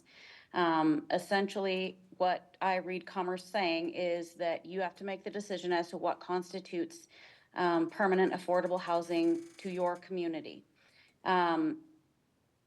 Like I said before, There was an understanding that came from Commerce originally that RCW 3670A 540 applied that had the 50-year requirement for affordability. 3670A 540 is the Affordable Housing Incentives Code under the Growth Management Act. I think that it is reasonable to assume that 50 years would meet the requirement for permanent affordability. I can make a very strong logical argument that that is what would apply. But again, Commerce is basically punting and saying you have to make the decision for yourself as to what constitutes a permanent affordability for your community. Okay. So looking at other cities, I can Yeah. give a little bit of information there. We've looked at the other RFPs in our research. Mount Vernon went with 50 years. Bellevue went with 50 years. Spokane went with 50 years. So at least some of the RFPs out there that we've looked at, they're all at 50. So what could be the recourse of not making it 50? Like, what kind of trouble would we be putting the taxpayers in if we got audited and like the mayor was talking about, and a future council down the road 20 years from now, they come back and point at us and say, hey, you guys should have made it 75 years because now we're in trouble. What can happen to us?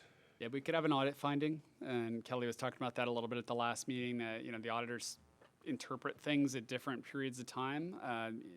So it could be 2 years from now that they decided it is 50 years. That makes it hard, but at least we're tying to something tangible at 50 years that we know that there are other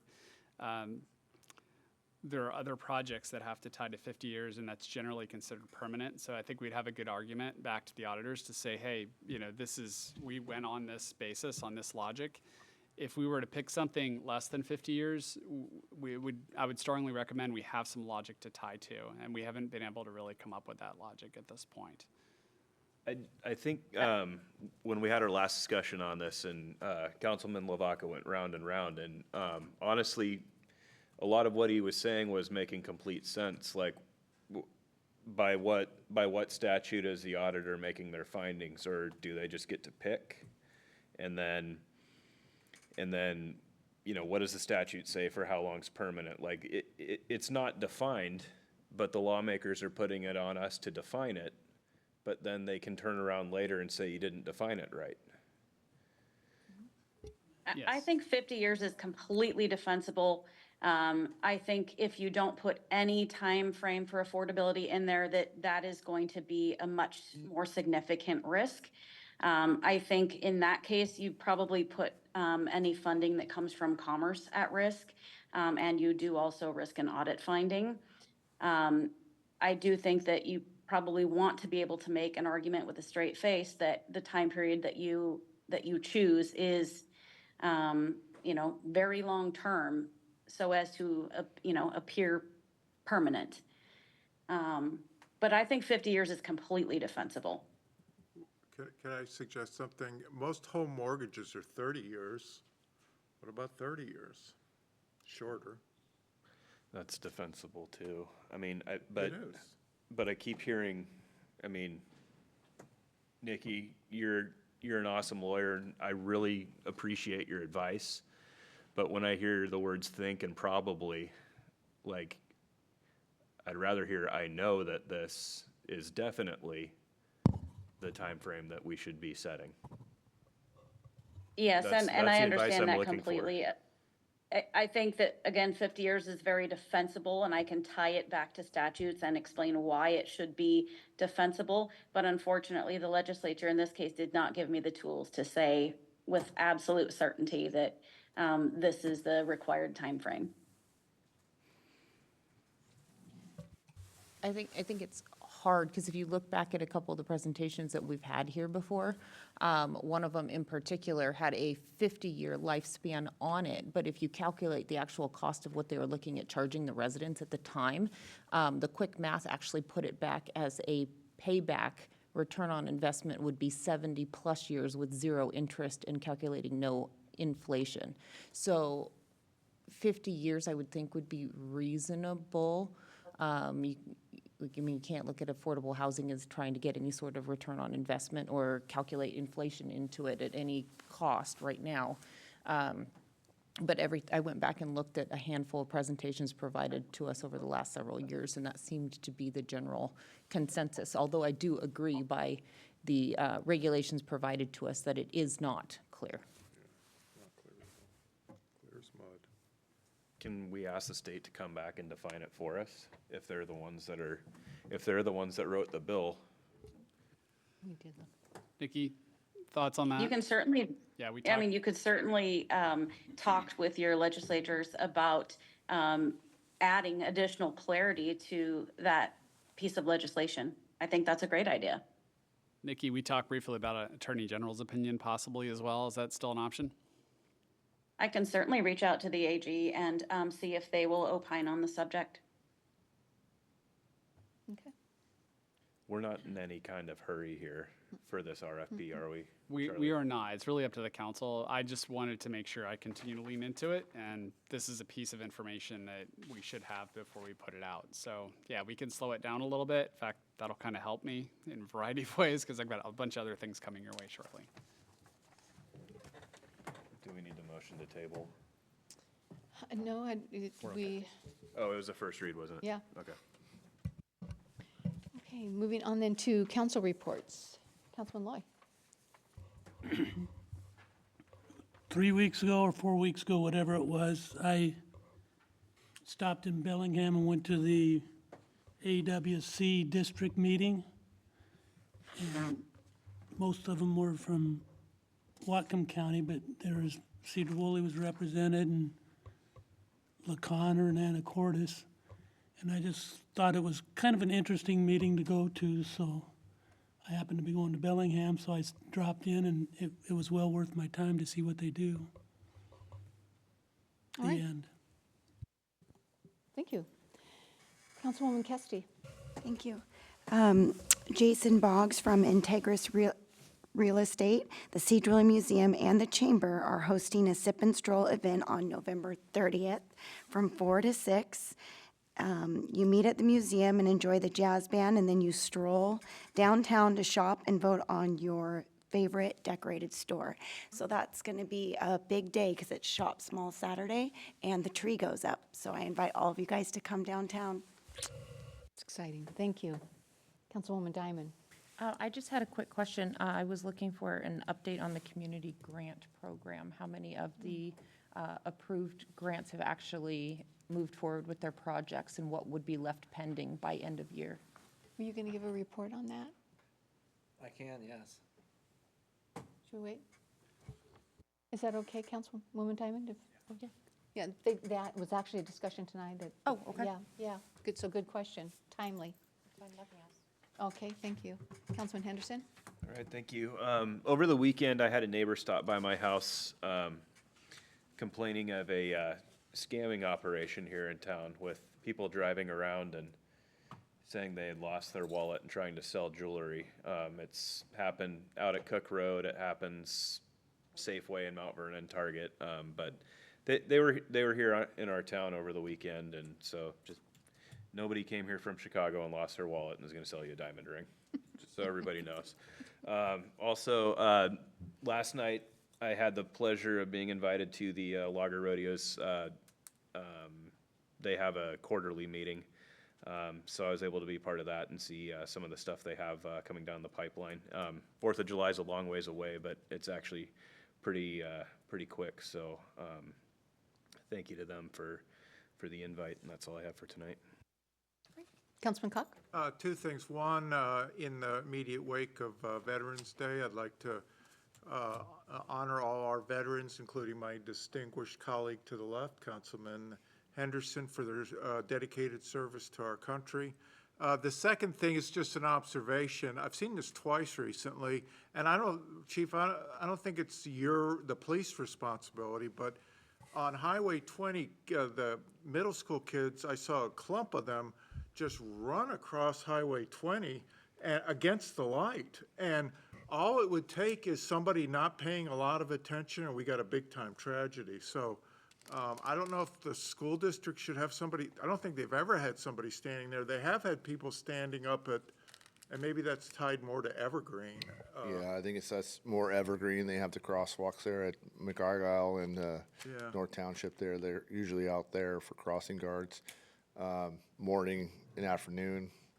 Out by the highway, no. I think most of that's your middle schoolers walking from there. Yeah, and the second incident I saw was a couple of them walking across 20 on their cell phones. And, you know, there's an issue with cell phone usage. Years ago at Western, one of our professors had a student dress as a clown and ride around the main square on a unicycle. And 1% of students on cell phones saw a clown on a unicycle. So it's called inattention blindness. So I'm just worried about the kids coming home. That's all it is, so. All right, thank you. Councilman Burns. A few things for you tonight. First, had a constituent tell me that they really appreciated the crosswalks that went on Township, and they hope to see us do more around town. Discussed with them what it took to get that in there, and they really liked it. They appreciated that we were going to do a lighted roundabout when we put that in at McArgyle. So I want to thank the city staff for getting those done. And then tonight, we also had a Planning and Business Development Committee meeting. Councilmember LaVaca was not present, so I'll give a report on it. First thing we talked about was actually the grant program and where we were at on that. Right now, the ones that have not requested funds be reimbursed, Schaffner, Happy Teas, looks like Helmac Dimensional Graphics is in process. El Patron, it looks like they're probably not going to be going forward after discussion with their insurance company. It sounded like they were considering changing the location of the outdoor eatery, but chose not to. Old Mill, we've heard nothing from. Bonnie Joe's, I know they had done some windows out front, but we have not received anything at the city. Boys and Girls Club of Skagit County, we've not received anything. Sedro-Woolley Flowers, they just need to submit pictures and they can be reimbursed. And Cascade Fabric has not submitted anything. I was intending to go out and talk to the businesses that I could that have not submitted anything to the city, just to remind them that end of the year is approaching. If they still want it, they better start acting.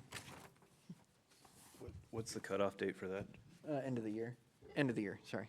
Should we have, Charlie, do you still have probably all the email addresses from all the applicants? You should just email them all. Yeah, that would be fantastic if you'd do that. Yep, we could do that. And we will have one extension request for the council, so that's going to be a council policy call, but Boys and Girls Club mostly done with their project, but they need to do painting, and they can buy the paint by the end of the year, but they can't really paint until the weather gets better. So they're asking for an extension. I'll be bringing that forward to you.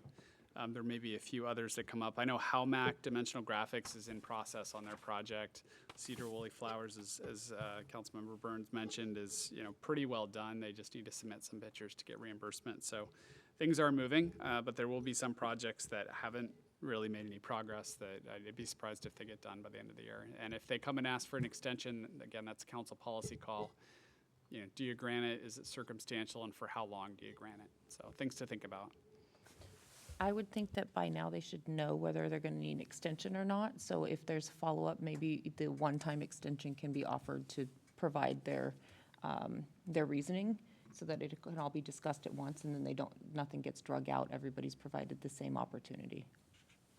Councilman Loy suggested 90 days once the extension, a one-time only extension, 90 days is what he suggested. You can keep it. Thank you. Yeah. The other things we covered were stormwater fees for low-impact development. That's basically if they have the ability to absorb all the water that's landing on that property, we might be able to modify the impact fees. I'm sure Bill could elaborate on that much better than myself. We also covered a multifamily tax exemption program. Some of us had been approached by a local developer about doing this, and so the city's just kind of in the beginning phases of us talking about the options that are out there through, if I remember correctly, it's a state program. So we'll get into that a little further as we get our next meeting. We skipped economic development signage so that Councilmember Lavaca could be part of that discussion because it's his favorite subject. All right, that's all I have. Thank you. All right, thank you. I'm only going to do one thing tonight, and I'm going to catch him off guard, and that's Eric Johnston. Could I get you to stand, Eric, for just a minute? So Eric has been working as an interim engineer within our Public Works Department. He's done an amazing job. We'd be behind in several projects if he hadn't stepped in, and really done a beautiful job of completing them and getting others down the road. So our thanks to you, Eric, for everything that you have given and provided the city of Sedro-Woolley. And Eric is taking a new position, and we wish him the very best of luck. Much success, Eric, as you move forward. And again, thank you from all of us here in Sedro-Woolley.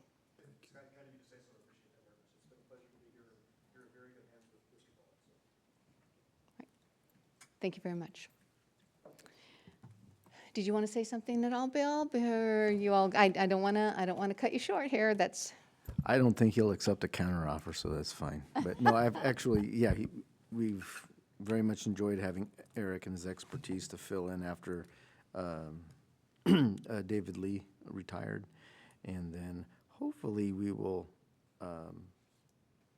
We have a couple opportunities in track to fill the city engineer position, hopefully before even the first of the year. But it's been an interesting job search environment to find somebody qualified to accept the position. So, but as chance would have it, we may very well get lucky. I've been having some discussions with a few individuals in this last week, so we'll see if you can hold interviews next week and try to get somebody on before the first of the year. It'd be kind of good. So looking forward to it. But again, yes, Eric already knows I echoed everything the mayor's already said, but it's been a pleasure having you on board for these last 3 months. All right, thank you. Moving on, I have a proclamation. This is actually National Native American Heritage Month, and I've pulled different proclamations, and I've put together a proclamation. Whereas President Bush approved a joint resolution designating November 1990 National American Indian Heritage Month, and from 1990 onward, presidential proclamations have been issued annually to celebrate the heritage and the culture of the American natives.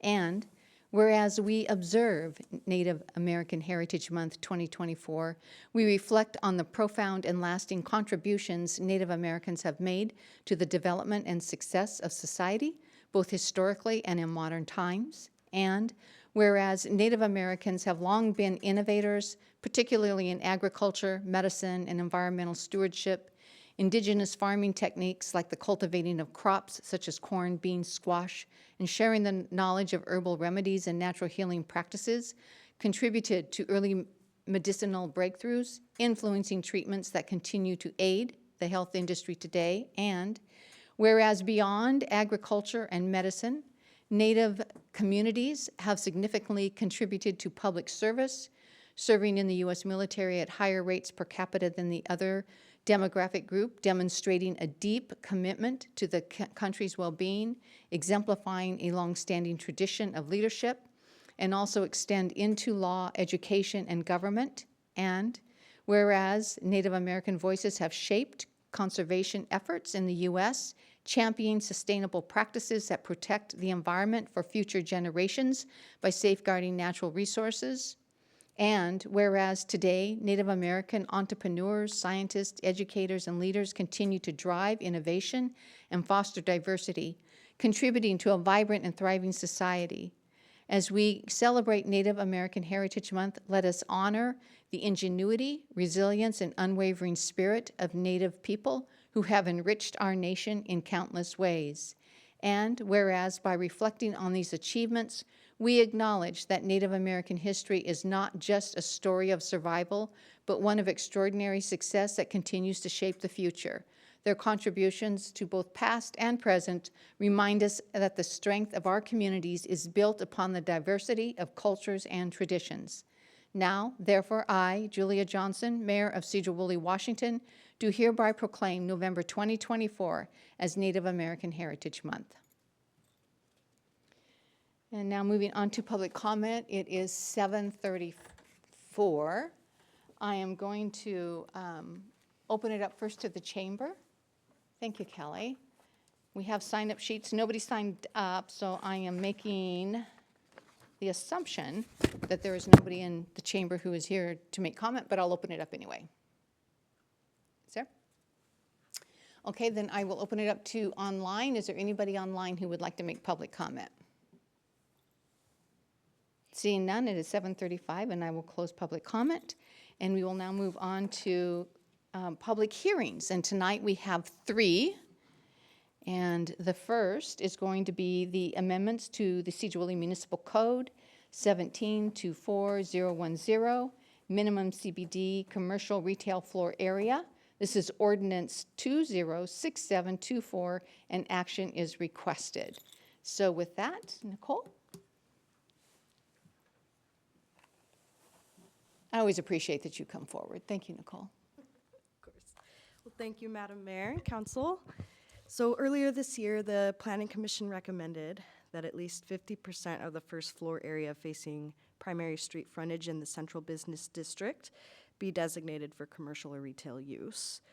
That recommendation was presented to Council in February and April and was discussed further in April with Council, where the Council did express interest in raising that minimum to help preserve the district's commercial character and balance the zone's intended economic purpose with residential uses. To ensure our CBD remains vibrant and mixed use, the new proposal increases the required commercial retail frontage to 75%.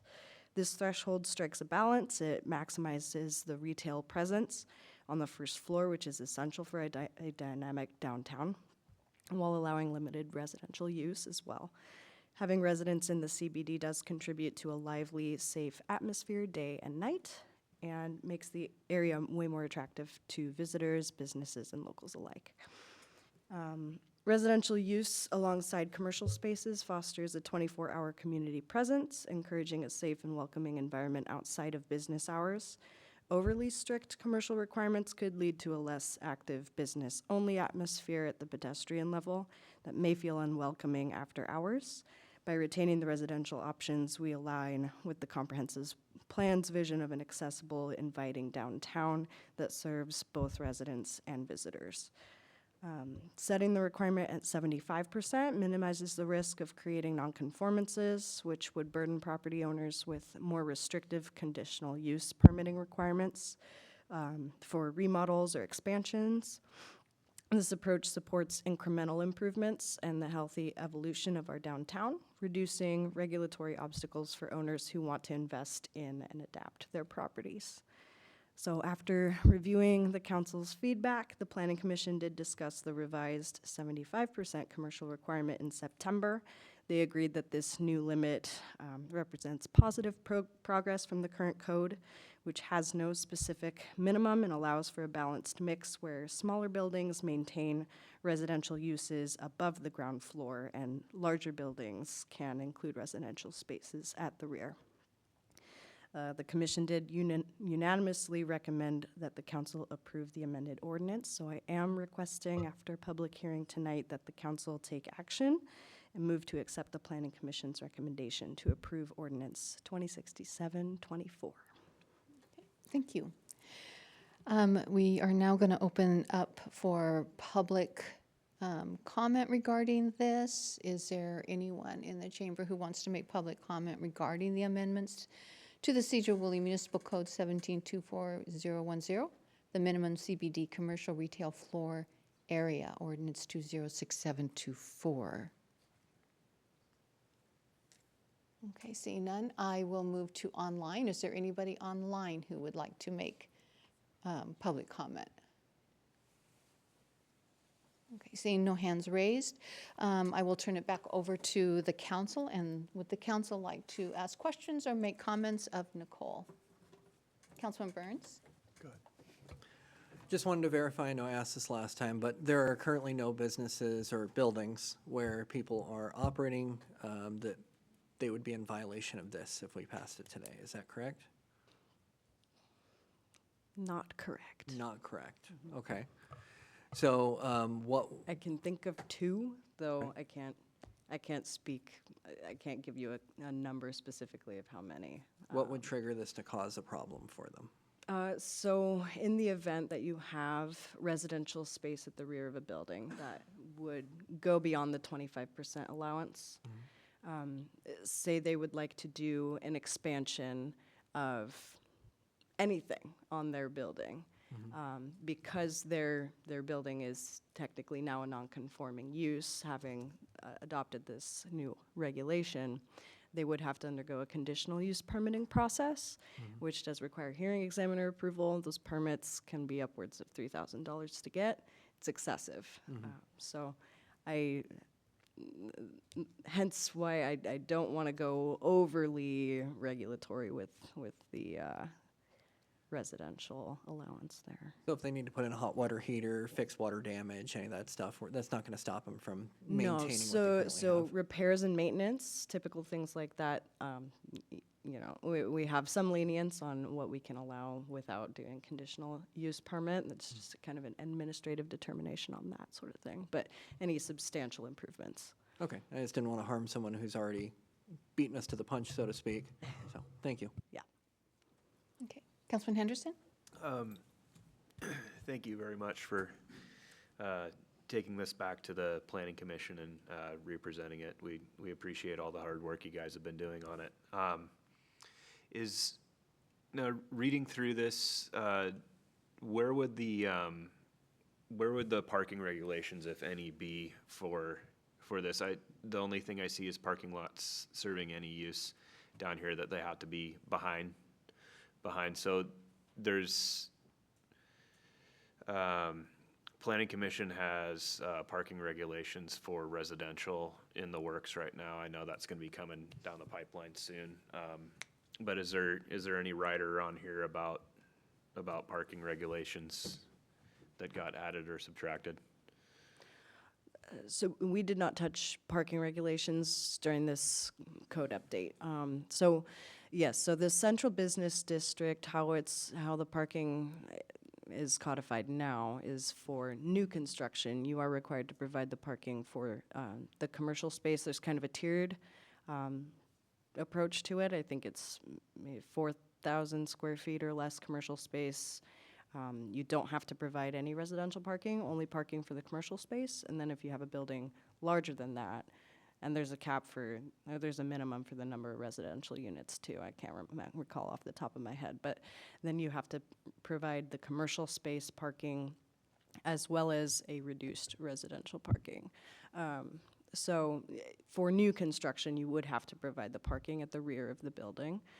But for existing buildings in the downtown where you've got that zero lot line, we don't really address parking for remodel type things. Okay, so we'd basically be using the mixed-use commercial that we had, I think we approved it a few months ago. Essentially, yes. Okay, that in the CBD, but it's still mixed-use commercial, right? Right. Okay, thank you. Councilwoman Kesty? Thank you. This is kind of along that same lines. I was talking about the downtown Metcalf and then the buildings, let's just say Cascade Fabrics, that side, that alleyway behind it. If these people wanted to live there and it's the back that they would be parking at, I had been pushing for them to look at if then each individual building gets so many spots behind their building for that very purpose. Was there any discussion about that? Or, because I don't want, it's open to anybody, and should it be overflow from the grocery store or downtown, these people who live there will have nowhere to park. So I was just wondering if that was a thought. You're talking about the alley parking spaces specifically? Yes. Okay. Right behind those businesses that are on Metcalf. Okay, yeah, the tough part with the alley is it is public property, so it's difficult for the city to be able to allow any one particular business or residence to be able to utilize that parking reserved for that one, so it's just kind of open to. Then that brings me back to that spot that was for Pola, and that was designated for her, so I was just wondering how then could we do it for the other businesses that were there if it was done for them at the chamber. I can't really speak to what happened with Polo's Promenade, or the parking space. I don't know. So that's certainly something that we can look into, but I think would be separate from what we've got here. I just think it kind of ties in because that's where the people would be parking for their building. So I would appreciate that. Yeah. And maybe we can look at that as part of adding it to our, as we're looking at our residential parking standards right now. Maybe we can take a look at that as part of that update. Okay, any other questions? Just one comment on that. I'd be open to a parking permit or something that is given to the building owners on that alley, if that's a possibility, so that you're not necessarily designating each individual parking spot, but the block as a whole is parking permit required. If there's no further questions on it, I'd like to make a motion to approve this. I'll second it. All right, so there has been a motion to approve the amendments to the Sedro-Woolley Municipal Code 1724010, minimum CBD commercial retail floor area, ordinance 206724. All those in favor signify by saying aye. Aye. Opposed, same sign. Okay, motion carries. Thank you, Nicole. Thank you for all the hard work you've done on this as well, and with the Planning Commission. Okay, I will close the public hearing for that one and open the public hearing for the 2024 budget amendment. Number 3, ordinance 208924. And this is a first read, and I'm going to turn this over to Kelly. Thank you, Kelly. Good evening. I just want to point out that this is a budget amendment for 2024. We've been talking a lot about the 2025-2026 biennial budget, but this is for wrapping up our current year. So wanted to first just go through a quick timeline. The 2023-24 biennial budget was originally passed in November of 2022. We did the first amendment in February of 2024, which is fairly standard mid-biennial update, and then having 2 more amendments throughout the year. So in June 2024, and then this one we're presenting today as well. There's a couple changes I want to point out in this amendment. As noted in the consent item, the American Rescue Plan Act, the majority of the changes are just adjustments to our ARPA budgeted expenditures, and then creating the special projects fund, as we discussed at the last Finance and IT Committee meeting. We also added expenditures to the House Bill 1590 fund. We have a specific fund where we receive the revenues for that and will expend any funds. So at a previous meeting, the council had passed some contracts for the 40% operational part of the 1590 funding. So this, the amendment for that fund will allow us to actually expend that money if they request it by the end of the year. If not, we'll roll it over into our 25-26 budget. And then there's also some minor adjustments in a couple of the items as well. Just to summarize some of the attached items, we have the 2024 budget amendment. That's the 2-page document that summarizes the new proposed budget. We also have a document based on some council comments of tracking some of the changes in a more summarized form. So we've included that as well.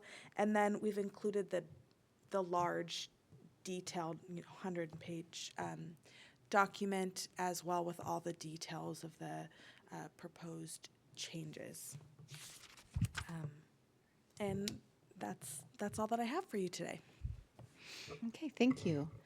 Again, I will open this up for public comment. Anyone who would like to speak to the 2024 budget amendment number 3, ordinance 208924.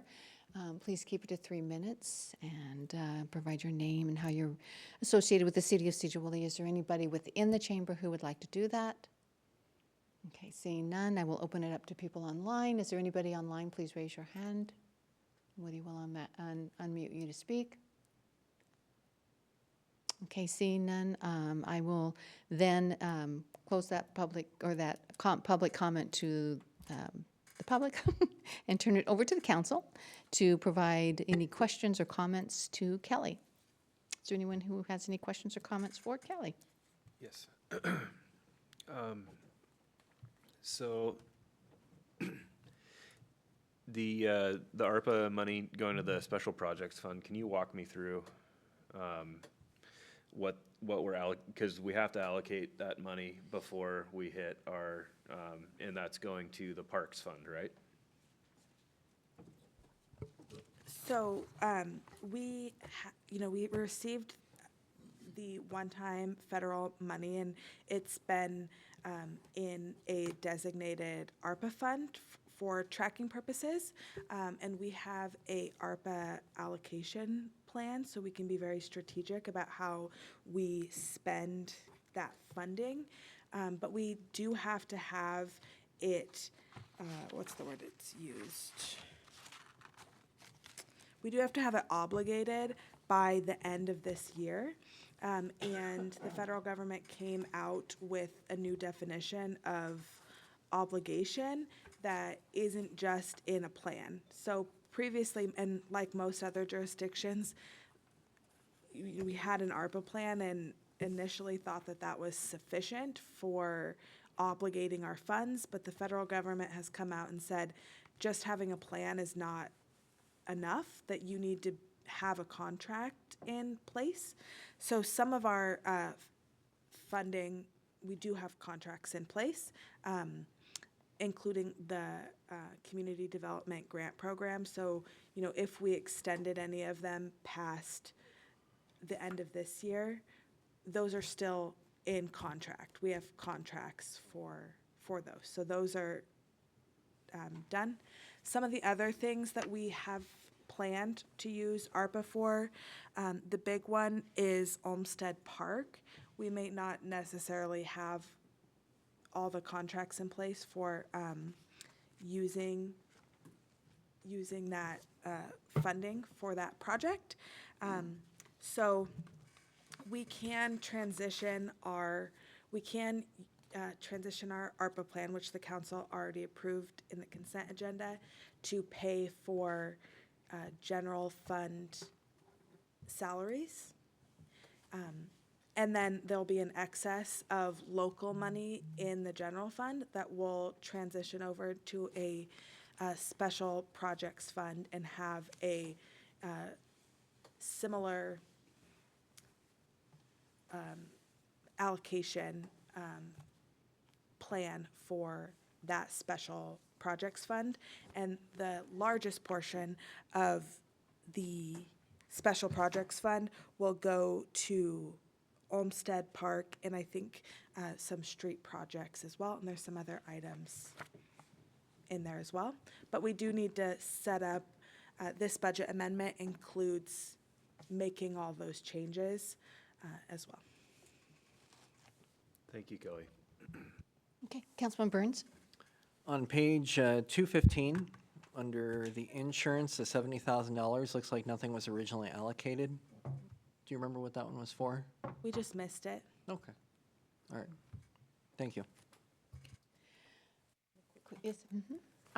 So with the grant program, for example, a lot of, it's based on contract, yes, but if there is no movement or nobody moves forward with that, how do you allocate those funds without the contract if they've defaulted? We would have to move those funds, and we would likely do the same thing we're doing here, but we would know by the end of the year. Okay, thank you. I have a question for you. So you mentioned the 40% of the 1590 that the council approved to the Y, Helping Hands Food Bank and Family Promise. If any of them come forth requesting the funding, say in December, if this isn't approved, they would have to wait till we do the amendment after the first of the year to get the funding? How would that work?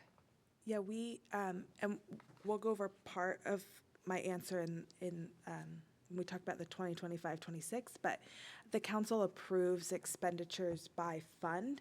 So currently we have 0 expenditures approved for Fund 117, which is our House Bill 1590 fund. So if we don't amend the budget to include expending that amount, then we'd be in non-compliance spending money out of that fund when the council hasn't approved a budget for expenditures of that fund. Okay, thank you. All right. What would the council like to do here? Would they like to take action? I'll make a motion to approve. Yeah, second. Okay. So we have a motion by Councilman Burns, second by Councilman Henderson. All those in favor signify by saying aye. Aye. Opposed, same sign. Okay, motion carries. I will close that public hearing and we'll step into our third and last for the evening, and that is the 2025 utility rates, the sewer, solid waste, and stormwater, Ordinance 208524, and Ordinance 208624, and Ordinance 208724. These are all first reads. Mr. Bullock, over to you. Thank you, Mayor. Woody, can you pull up the PowerPoint? There we go. So, and I may be tag teaming a little bit with Eric Johnson on this, being that good work the mayor spoke of him helping us out with. He's developed the bulk of the nuts and bolts behind this proposal. Another thing, just a little bit of housekeeping. You know, these are 3 different ordinances that we're presenting as a single presentation. And the other pieces, this is the first read for those ordinances, but if the dates written into for signature and whatnot are set for the 26th, but if the council would like to propose an adoption tonight, we can make those changes as well to make that happen. So what we have, this is an overview for the 2025 utility rates. We're going to talk about all 3 different utilities. First, we're going to talk about solid waste and sewer because they're simpler. The stormwater is a little more complex because, as council knows, our proposal is also going to cover the additional tipping fees and some of these other increases that we've experienced coming up in 2025. And so we have those staff recommendations, and a lot of these recommendations revolve around adopting adjustments for the CPI-U, specifically for the Seattle, Bellevue, and Tacoma area, because that's what most influences our inflationary pieces. And then we'll get into the nuts and bolts of the solid waste adjustment proposal that we have. Next slide. So sewer and stormwater, tackle that first. Part of this, we've brought some of these issues up to council in the past, and one of the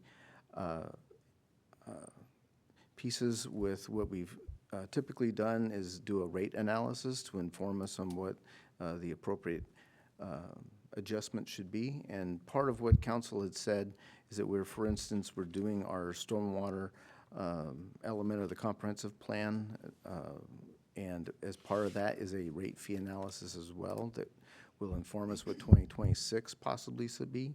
And so what council had directed us to adopt a cost of living or a CPI inflation index for this year, and then next year we may get into some specifics if we need more than what an inflation increase would be, or whether or not inflation is keeping up with what our requirements are for those 2 utilities.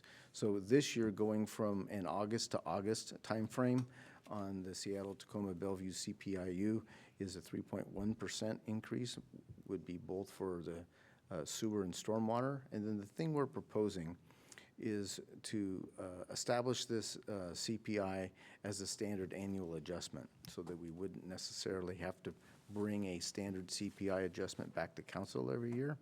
We would basically adopt those through our master fee schedule that we adopt every January as well. And that's how these ordinances have been written, a little bit different than what they have in the past. But what this does is this largely reduces risks of future large utility rate increases. So the idea is to keep the utility fee adjustments steady and predictable over time, and then that way we do not have to react to a large inflationary change, and we're trying to avoid large steps periodically and keep things on an even, predictable rate. And so that's really what we're proposing for for sewer and stormwater. We'll get in more of the details of what it's going to take to adjust the solid waste rates for next year to be able to keep, basically to make us whole from some of these increases we're experiencing. So next slide. So solid waste adjustment proposal. So we got a couple different things that have happened over this last year. So also, I handed out to each council member, it's also in the proposal for kind of the pie chart of what makes up our solid waste utility rates. And the increased county tipping fees, so the county increased their tipping fees by 30%. That's not 30% over the whole utility, that's just the tipping fees. And these contracted processing costs that we have represent the orange piece of your pie, so about 26% of our solid waste rate costs. And that 30% is 30% of 26%. So that's key. The other thing, the other larger cost impact to the 2025 solid waste is that we've typically recycled glass in prior years. That recycler is no longer in business, so we will have to take that tonnage we normally send glass to recycling and it goes into our standard waste stream until the market shifts enough for somebody else that's interested in recycling glass to allow us to deliver that to them. So that's going to cause also another increase, although not nearly as big as a tipping fee. So these increases result, when you pencil all this stuff out, to about a 10% overall increase in order to keep ourselves even with the inflation and just pay for the cost of doing business as an annual expenditure. So next slide. So really what our whole goal here is to cover our cost of doing business without a kind of if we don't do this, it will kind of have a continual depletion of our reserves to make up that difference. And so we want to do that is minimize any kind of depletion like that in our reserves, but also minimize future large rate increases that similar to what's being caused by this market change with tipping fees and glass. So, and the other piece of this is we're kind of doing this in two parts. We want to be able to continue a CPI index increase or adjustment like we are proposing to do for sewer and storm with this. And then the other piece of that is how do you get to that 8%? Now, the other thing, we've had with council going through the budget process and whatnot, there's an interest in minimizing kind of our impact for different rates to the public. So what we've done as we've penciled through this is we're actually proposing to do an 8% increase instead of a 10 and make up that little difference up with reserves, which is pretty minimal impact to the reserve fund. And then that gets us even in 2025, so then we can carry on with simply a CPI index each year following to basically keep up with inflation. So that just reduces that impact a little bit. And then, so what we're proposing is that 3.1% for the CPIU, and then 4.9% will bring us up to an 8% increase for 2025, and then following will follow CPI thereafter. And that's what the slide says. So that's the basic framework for what we're proposing to council for these changes to cover the costs of our cost increases. So next slide.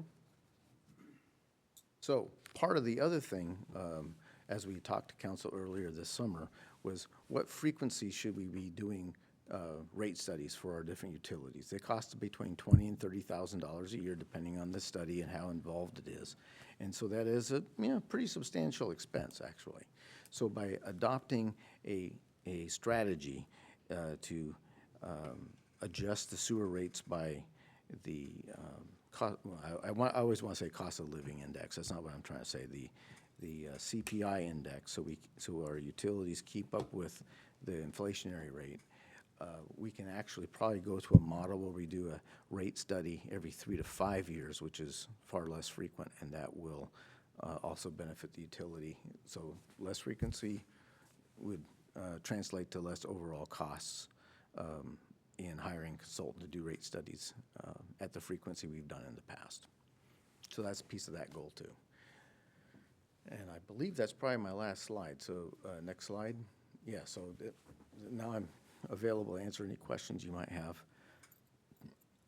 with what we presented. And so you wanted to take these one at a time? Is that what you're wanting to do? Yeah, let's take them one at a time, let's reserve the questions about solid waste for last, if there's no questions, and just do sewer and stormwater first, since those utility adjustments are simpler in nature. Okay, because I also need to allow the public to make comment. So actually, if you wanted to take comments in the order that I have it in our council agenda packet, so that would be sewer first. Oh, brother. Okay, sewer first. Yeah. Let's do stormwater second. I think you could do the comments all at once. Okay. Okay. But just with the knowledge that we have those 3 motions, that if Right. we need to make 3 separate Right. motions for 3 separate Right. ordinances. Exactly. Okay, so any questions regarding this from the council? Well, we're going to do the comments all at once. Okay. That was the suggestion. Mayor, I think you need to take public comment as part of the open public hearing first. Yeah, so what Kelly had suggested that we take public comment all at once after all 3 have been presented. I don't think it has to be after, but just, I don't think you have to open up each separate. You don't have to open up public comment 3 times. I think that's what Nikki's saying, though. Nikki's saying, Agreed. I think A Nikki's- single public hearing on the increase on all utilities. Right. okay. All right, so Bill wants to take this one at a time. The first one that he talked about was solid waste, so do I open it up for public comment regarding just solid waste? I've got one question. On your glass, do you have any idea what the percentage? Well, I think we need to decide here if we're doing public comment first. I'm sorry. sorry. Yeah, it's part of confusion going on here. You can do the presentation for all 3 utilities and then open up the public hearing for Okay. all 3 utilities at the same time, and then comments after that. So then, so you, So I've given that presentation for all 3 utilities. okay, that's for all 3. Yes, ma'am. Okay. All right, so I'm going to open it up then for public comment. Is there anybody in the chamber? I see Sally, you signed up for this. Yeah. Yep. Are you ready for me? I don't know, are we? I don't know. Sally Carlson. And I'll tell you, I've got 3 bills here. So you know that I have at least 3 properties that I'm paying utilities for.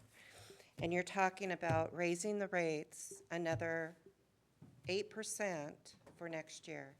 I try and keep my rentals affordable because I know what rents are out there. And you guys are making it impossible. My rents are going to have to go up again next year. And I feel bad. Every time I send that letter, I feel bad. You are pricing elderly out of their homes, raising rates and taxes. You need to do something that's not an increase to the people that you serve. I also have my waste management bill that I pay at my residence. And I'll tell you, I get garbage. There's 2 of us living there. I get garbage every other week. I get recycling every other week. And you know, my garbage can is never full, and neither is my recycling. I pay, it's for $76 for a quarter, 3 months, $76. One house, which gets garbage and recycling in the city, is over $150 a month. That's quite a difference. That's all I've got to say. I mean, there's something wrong here in Denmark. All right, thank you. I'm going to open it up to people online. Is there anybody online who would like to make public comment regarding the utility rates? Okay, seeing none, we will turn it now over to the council. So, Councilman Loy, you had a question? Do you know what approximately how much percentage of each load is glass? I don't, so we don't haul glass as a percentage of each load. We separate the glass and haul it as a recyclable, so we really haven't done that yet. I don't know what that number would be. Eric may be able to give you the exact number of total tonnage in a year we haul and how much that is and what it might change to as a solid waste stream. Appreciate that, Bill. I don't have that number off the top of my head, but probably the larger component of the cost of the disposal of the glass is going to be the hauling cost and the labor costs. But part of the question is the uncertainty that's coming in the recycling industry. So not only the changes in glass, but the changes in all of the recycling is proving challenging for us. And so not knowing what's going to happen over the next period of time is making it difficult to come up with that very precise number on the increased cost for recycling. But the exact tonnages of glass, I don't have that available today. We could come up with that and provide that later at a point in time. But the bigger component of the cost for recycling tends to be the hauling as opposed to the disposal costs. So whether it goes to recyclable or to solid waste, the price difference is what? Well, so recycling on average, we're paying about $200 a ton to process our recyclables. So take it to the landfill, it'll be $130 a ton. So what percentage of that $200 per ton for recyclables in total is questionable. We need to look into that as to what share of that is the glass. But the cheapest way to get rid of a product is to put it in the landfill. But that's not the right thing to do with things which can be reused. So we as a community, as we understand the policies of the council, is try to find ways to recycle those products which can be recycled, such as glass. What we have right now is a gap where we don't have a provider who can recycle that glass. So in the period of time where the market will correct and there will be a new provider at some point, or we'll find a different provider, in the meantime, we'll need to haul that to the landfill until that dilemma can be resolved.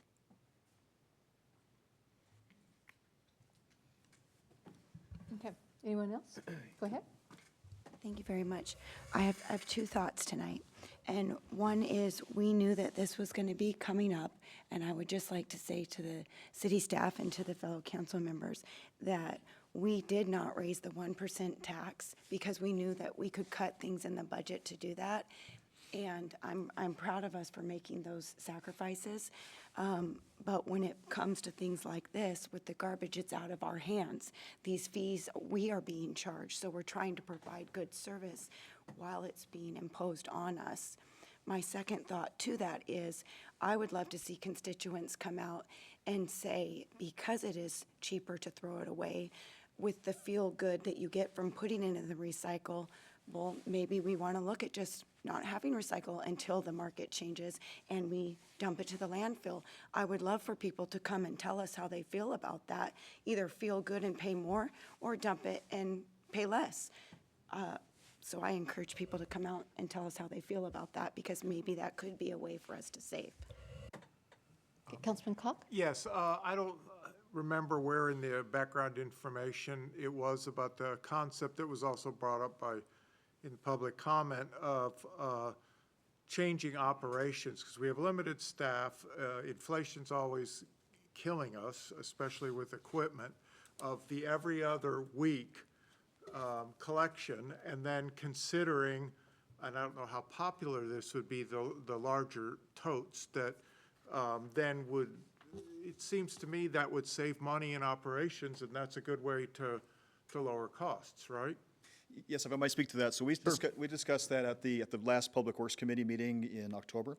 And one thing that the city of Sedro-Woolley could consider, Bill and I have talked about this in the 2025 cycle, is looking at the levels of service we provide to our customers. So right now, our basic service is a 35 or a 60 or a 90-gallon can with every week pickup. And as was pointed out here, there may be customers who don't need that to be picked up every single week. If we look at that pie chart that Bill handed out, about 25% of our operating cost is the tipping fees, which the other balance is related to labor and hauling costs. So if we can reduce and control and minimize our hauling costs, our labor expenses, and other expenses that are unrelated to the tipping fees, that's a savings that could be realized by a consumer. What that would require us to do is then to look at a complete cost of service model and see how would we provide that service, what's the base service, can we offer every other week service or once a month service? Can residents choose to shift their solid waste components to the more of the organics as we're seeing? And so changing that cost of service model. Unfortunately, we don't have that ready, that we don't have time to do that between in the next month. That's going to take a much more extensive review of things, and it's to the point is what types of service does the community want to see? Do they want to see recycling? Is that still a value? Do we want to provide a 30, 60, or a 90-gallon can as the base service? Is it an every other week as the base model? And how do you provide those incentives to reduce the demand on how many trucks we're sending over to do that? So there's the potential there for some benefit to see that and control those costs. All of our costs are going up. There's no way to avoid that, but can we control and minimize the rate at which they're increasing while still providing that consistency, predictability in rates for solid waste? One thing in the solid waste that will that Skagit County is moving towards is the same idea of this CPI increase. Right, so their contract with Waste Management envisioned a major increase this year, but with the outlying years in 26, 27, 28 also increasing roughly about the CPI. So if our system is matching to that, then we're controlling our costs and providing predictability for folks, but we have the ability on our side to be able to control the types of service we're providing, but that takes some time to look at that, and that would not be beyond the scope of today's conversation. I had one other question. Also in the background information was a alternative idea instead of the 8%, which seems kind of tough, of breaking that into the 2 years. Am I thinking about that correctly? What would be the downside for that? We did talk about that at the Public Works Committee, and I think there were a couple of things we talked about. One was we proposed originally a 10%. We were proposing to bring that down to 8% and by dipping into reserves to do that. One possibility could be to split the increase into 2 years. And as interest calculates out, you just make a smaller increase 1 year and a larger, same increase the second year. You end up paying more at the end of the second year by doing so. So compounding interest onto that. So do you rip the Band-Aid off and solve the problem today, or do you slowly peel it off and make it hurt twice as long? So that's a choice we can make. That would lessen the impact this year by taking, say, a 5% or a 6%, so reducing it a couple of percentage points, which probably equates to about 50 cents on a homeowner's bill. A typical homeowner's bill, not everyone's typical, but so making that choice between doing 1 year or 2 years would be, of course, a council prerogative to do that. By our refining the numbers and going from a 10% to an 8%, we're dipping into the reserves a little bit to do that, but it's not expensive. It's not inexpensive, but it's certainly not. It's not a double-digit increase. I think that was important. It's not detrimental to the reserve account by taking that little bit in the reserves to lower the burden on the customers this year. Councilman Henderson? Yeah. Thank you, Eric, for going over that and bringing up the different things that we had discussed about the every other week pickup. I think we can have something there that can save us some money for sure. I'm looking at the CPIU from 2020 to 24 that you provided us. It looks like in 2022 it went up to 9%. They took 2.3%, the city did, of an increase on that. So kind of, because we're all on the same subject here of all three utility rates, once we establish that, kind of like when we do negotiations for collective bargaining where we say, okay, you get this, and then each year you get no more than this percent of CPI, no less than this percent of CPI, and you balance it out. We can figure that out. The problem with utilities is we're paying someone else to get rid of all of our stuff for us. We have to go and we have to get it and we have to take it there. It's unfortunately, it's not all just elbow grease. There's the tipping fees are going to kill us. They're going to absolutely kill us. So at the same time, we do have a reserve fund. I'd like to see what it looks like if we go to 3% instead of 2%. Okay, as in, instead of a 3.1%, a 2%? So instead of, and so we were talking about 10%. Now we're talking about 8. Right. I'd like to see us talk about 7 or 6, and just look at a model of what that looks like for our recovery time. You never know, CPI could drop, inflation could drop. Right. A lot of different things can happen, and in a market correction, I'm seeing a market correction, we're not gonna not be able to recycle glass for 10 years. It's gonna happen. So, I personally would see a little bit doing right by our constituents by dipping into the reserve fund a little bit more. Just give us just a little bit, and make it hit not as hard on the monthly bills, and you know, seeing that compound over the next year too. So like if we have to hit the compounding interest, let's hit it the first year, like you said, rip the Band-Aid off. But we're in a very uncertain time with inflation and with, you know, especially with the market correction on recycling. So I'd kind of be leaning towards looking at a model of dipping in a little bit more. Sure, we can give you some options to answer what some of those questions are, and kind of give you a table of, okay, dipping into 8% of the reserves, or an 8% increase will dip in this much in the reserves, a 7% and a 6%. The part of the message here, though, that and that's fine to do that. What we want to do is either balance the percent increase for next year with the remaining makeup of that in reserves to basically make a 10% increase overall, okay? And then that gets us up to an even point where then CPI will then carry us on, and what we don't want to do is not make up something. I mean, we're going to have to make it up reserve because we're going to have those costs to pay, right? Right. And so we can certainly give you kind of what that would look like. We can run the utility either way. Doesn't really matter. I just need to be able to pay the cost of service. And then being able to pay for what that, you know, get even with what that tipping fee and the other adjustments we have, even for the end of 2025, so we're whole. And then from that point, going CPI, we're not going to have to, you know, do a special increase on top of CPI every year. We need to get even for next year, or it could be even over 2 years, doesn't really matter. And then from there, do a CPI adjustment every year, whatever that may be. And the table that you see on page 2, what you're speaking to, Councilman, is just sort of an example where we've consistently in this jurisdiction adopted an increase far less than CPI, and then over time that differential got to be almost double out of whack. So what we are trying to do is get that predictability in. So now, granted, if we have a 9% increase in CPI, that's something that I would, you know, bring back to council and say, hey, this is what the benefit and risk of doing a 9% increase just because CPI did.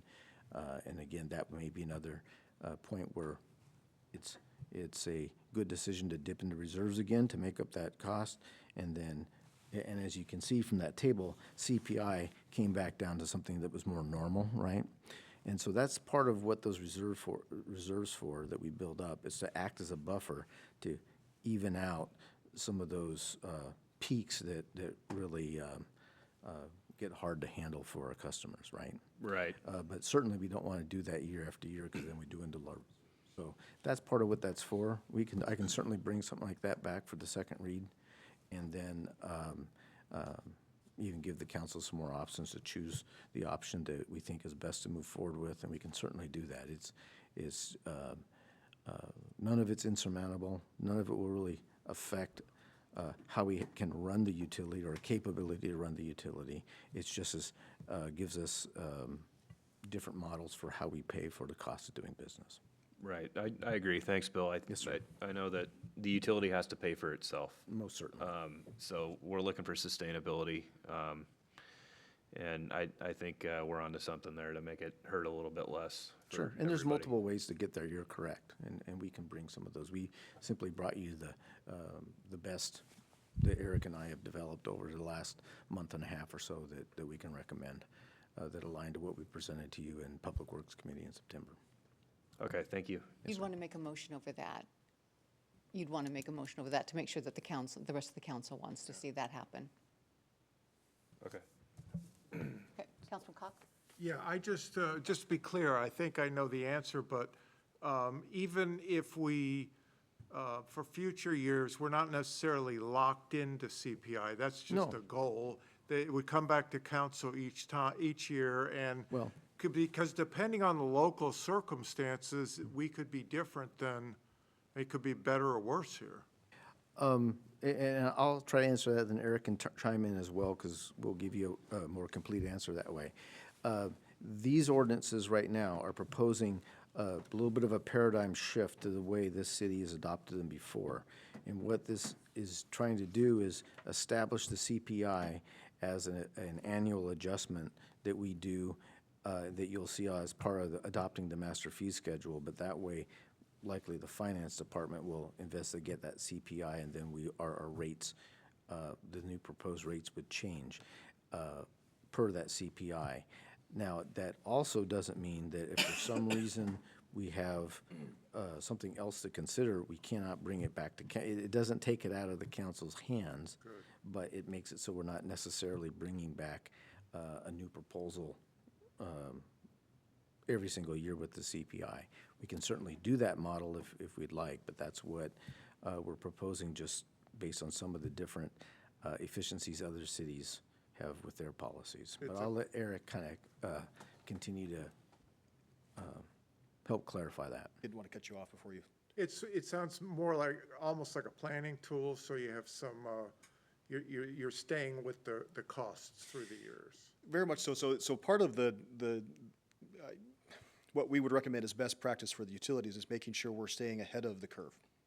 And so the way the ordinance is drafted is that the rates would increase administratively by the finance director setting those rates January 1st based on the CPIU Seattle Tacoma Bellevue from August to August of each year. The code as proposed in the ordinances would allow would say the council has the ability to stop that or abrogate or stop that change, which would be done administratively. What that allows for is that allows for, as we're planning for long-term improvements. We know that CPI changes over the time at 2 to 3% for the year. So that allows us to plan for 5, 6, 10, 20 years into the future that this is where our rates are going to go. And as Bill talked about earlier, what we really want to avoid are those big spikes, right? Those big, okay, we're plowing along, we're doing good, we're trying to keep rates as low as we possibly can, and now we have to fix the wastewater treatment plant. And now we're not looking at a 2% or 3% every year. We're now looking at 15, 20% increase in a single year to pay the debt service on projects that are many, many millions of dollars. So it's very much a planning tool, and it changes the focus from an individual year. Now we have to have the discussion, how much our rate's going to go up this year? It becomes very much planning and methodical, and we work to predict where those are going to be. That gives us a tool then to plan our expenditures, knowing that we're about a 2 or 3% on average increase in revenue. We can predict and plan to say we're going to plan for slightly less than that, which then allows us to put more money to the reserve fund, which allows us then to buffer in those years when things become very high, to buffer that off over time. So it's very much a planning tool, but to be clear, this is changing how Sedro-Woolley, or proposing to change, we're not changing, proposing to change how that would be done from a council taking action every year on specific rates to then say this is going to be done administratively, and the council could stop it. As Bill talked, if we get a 9% increase CPI in 1 year, we know that's coming, we can say we're going to cap that at 4% or 5% because we have this reserve that's built up by conservative, self-reliant policies on financial planning of we're going to plan for this much growth in revenue, but we're going to spend within our means slightly less than what we're planning on taking in. Is that, is the new revamped wastewater treatment plant involved with setting the rates? Because I know that, I don't know if we go out for a loan, you know, somebody giving us the loan would have to have some surety of, this is what your revenue's coming in. And I'm somewhat familiar with, I don't know if cities do it, revenue bonds, where the revenues have to be certain, or, you know, people are not. So this is very much in line with that. So with the wastewater treatment plant, we have to do a facility plan, and with that comes a financial model, and how will we pay for those improvements? And everything that we can save and pay for in cash is money we don't have to borrow. But when the rating agencies come in and say, how are we going to rate your bond? What are we going to charge you on the market for that if we can't get the low interest loans? They will look at our financial practices and policies. And good, stable, predictable revenues always get higher points from Moody's and the other bond rating agencies about good financial practices of the city. So part of that is planning for the future, putting money aside for projects that need to be dealt with. And then when those large projects come, we will have to borrow money, but we'll have enough stable reserve to offset that, as opposed to targeting a minimum reserve to keep rates lower and then having the big hit when that debt comes due. All right, thank you. Madam Mayor, Councilman Burns? to be blunt, I despise this part of our jobs, because these aren't costs we can necessarily control. In a lot of ways, we are just adding up all that it cost us and then having to pass it on to ourselves, quite literally, because we end up paying these bills too. And it's not like we're a corporation like Waste Management, whose stocks have gone up $75 in the past year in value, because they're doing great running these numbers on us, and we don't really have any other options on who we're going to get to pick up this waste. Which is another thing that I dislike. That lack of options in the market helps drive that price up. That said, I really don't want to do that large of an increase in 1 year if we can avoid it. So I am open to the idea of dipping into some of the reserves just so we can soften the blow to our constituents. I know that it's going to end up going up that much no matter what, essentially, for us to keep this solvent. But if we can stretch it out a little bit, I think that might be the best choice for us going forward, as long as we're not cutting too much into that. So I would like to see that come forward to us as well. I got one. We're talking about changing our rate study from every year to every 3 years or 5 years or whatever it's decided. If you do the CPI and then set it up for the rate study every 3 years, wouldn't that be the time to go through right then and adjust from what the CPI is automatically done? So I'll just take this real quick. So by periodically going with a full rate study, say every 5 years, it's just a nice round number. What that will do, part of what that rate study will inform us is, one, has the cost of doing business that we've had to encounter over the years and the projects we've had to do to the various utilities, is the CPI good enough and we can continue that way? Do we have a small adjustment we should make in order to plan for that utility solvency? You know, have we lost ground? Have we gained ground? Do we need to have as much reserves or not? Is there any particular, like this increase we're having to do for the tipping fees? Because some of those things, tipping fees may go up again. We can't control that. But the intent and hope would be with this theory, rather than having to do this 8% or 10% increase we have now, maybe we do have a higher cost of doing business, but now because we've kept up with that CPI, we can take maybe a 2% increase and cover all that and make ourselves whole. And if we had been able, and part of the message with page 2, where we've taken an aggregate of about 14% over the last 5 years of increases to this utility in particular, versus the 28% if we had kept up with CPI. If we had been able to do that in a little bit more proactive manner, then it's very possible with this increase in tipping fees and the glass thing and that type of stuff, we may not have to take this 8% jump to cover those new costs. I'll let Eric kind of also chime in on this as well, but that's kind of what we're trying to articulate with by keeping up with inflation. We we really control our risk for having to take these spike increases from one year to the next. And having that rate study to verify whether that we're keeping up with it fine, or whether we have, for instance, a big capital improvement, what our outlook will be for what a future rate is recommended so that we keep things solvent. You know, that's part of that check and balance to say, are we doing the right thing? Do we need to make an adjustment differently? You know, what we're doing. So that's part of what that tries to keep up with so we don't end up with large surprises in the future. But I'll let Eric continue because I know he can No, I appreciate that, Bill. articulate it a bit differently as well. It's a good question. I think we echo what Mr. Burns said, that this is not, we don't like doing this, right? Nobody likes to have their city utility bills go up. What we really want to avoid, though, are those big spikes. And so this annual minor adjustment every year, and then the checks that would come on a recurring basis, 5, 6 years, or whatever that period of time would hopefully be just a verification of that, and to avoid the big jumps. That's not a guarantee that will happen, but it just provides that assurity that we're just checking in and making sure we're not going too far above or not getting too far below. The CPIU is one measure of an inflation metric. We know that the construction costs tend to increase at a greater rate than CPIU. We know that labor rates tend to increase at a rate greater than CPIU. And so it becomes one measure of inflation.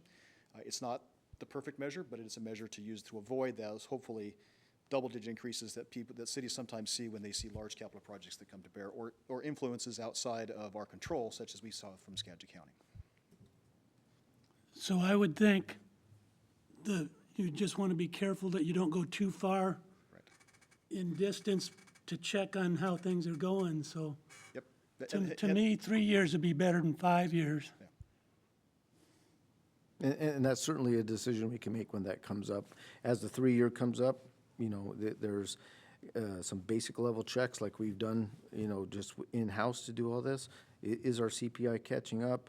You know, are we falling behind in our being able to meet our budget expenditures? And those are clues to that, whether it would be wise or recommended to do a rate study on a 3-year basis, or maybe we can do it wait until the 5-year to do it, and so. And then there's also the benefit of the 2-year budget cycle. So every year with the 2-year budget, the council has the option to say, where are our reserves building up in those 3 utilities? Are they becoming larger than we need them to be? So if we see, we have a minimum reserve requirement within the city budget, and there's not a ceiling. So we could say that, in theory, if things accelerate faster than what our costs are accelerating, greater than we want, what we are desirous for that to be, then our reserves might get larger than we're comfortable having. And that's a point where we could say in the 2-year budget that we could make that choice, that we could reduce that down and say we're going to control this and stop next year's rate increase and and spend down those reserves. So in addition to the 3 to 5 year window for a consultant to come in and measure our viability, we have the choice as a community to say our reserves in these particular utilities are sufficient to meet our needs. We don't need them to be higher, therefore we're going to slow down in this year to take an increase off of that side of things. Wouldn't doing a rate study every 3 or 5 years ought to be saving us quite a bit? Was it $20,000 a year? It would. So it saves not only in the cost to an outside consultant, but also saves the staff time and it saves the council time, right? And saves that, we know what it's going to be from a consumer perspective, which I think is probably more important than our time, is there's predictability. So if a development community knows that their connection charges are going to increase by 3% as they're planning a project 2 or 3 years out, they know what those fees are going to be. For a property owner who has tenants, we can know what those rate increases are going to be. They can build that into their leases, saying that we will pass on rate increases at approximately this percentage rate, and they can plan for that. A homeowner can plan for budget for that as well. We know that our increases are going to come up. We know that's, and not be surprised by, here's a bill that's coming unexpectedly. So it provides that predictability for all involved, the staff, the community, the council, businesses and developers alike. Thank you. All right, so what is the council's pleasure here?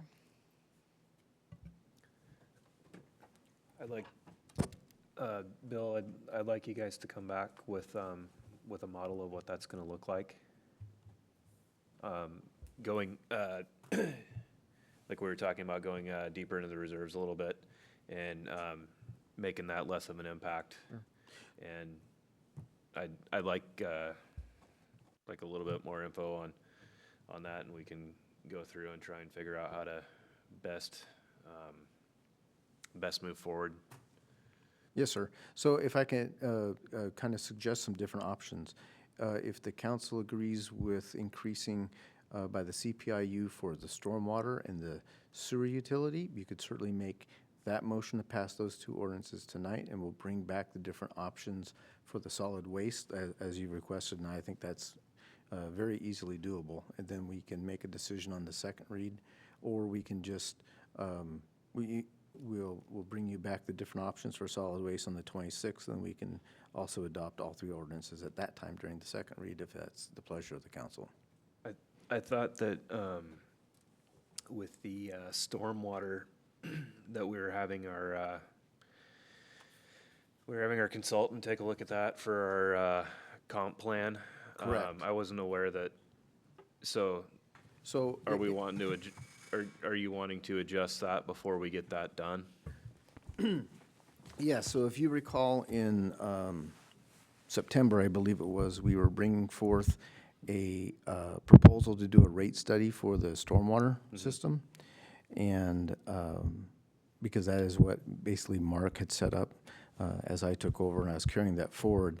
And then because we were also doing the comp plan work that would also include also a rate analysis as a part of that, council gave me the direction to, instead of doing a rate study at about $20,000 was the estimate, to adopt a CPIU for this year for going into 2025.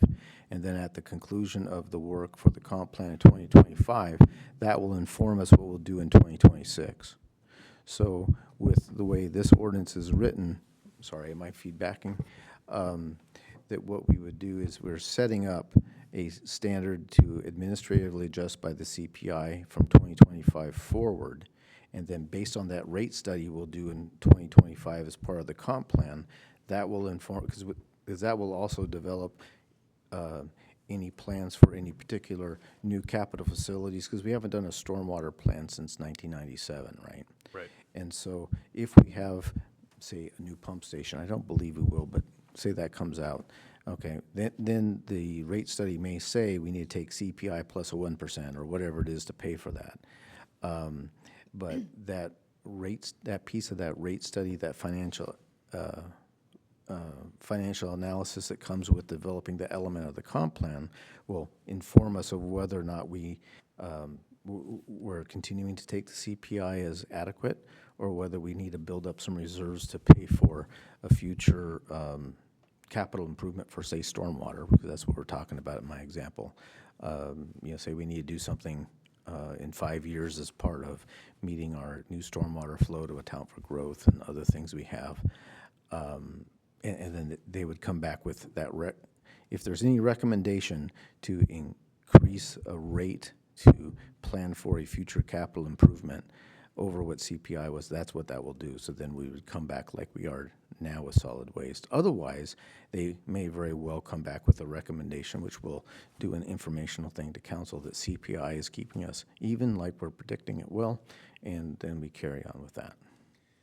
If I could add one that excellent summary, there's also the possibility, like we might see with solid waste if we choose to do so, about adjusting rates between customer classes. So as we try to deliver cost of service to individual customer classes, are we charging the right cost for the impact caused by that type of customer? So in addition to rate increases holistically, right, how much money does the utility need? Is one particular customer paying more because of their impacts or less than they should be? So that's a very important role of these cyclical rate studies, is looking not just at the cost of the utility, but are the costs evenly, appropriately, and fairly distributed between the customer classes. So that's also important to look at, and that can get sticky sometimes, but that's a key part of those rate studies. Okay. So would the council like to move forward with making a motion to adopt, or looking to make a motion for both the sewer and then for the stormwater, with the Public Works Director coming back with information and options for solid waste? If so, I need somebody to make a motion to adopt ordinance number 208524, which is related to the fees and charges for sewer.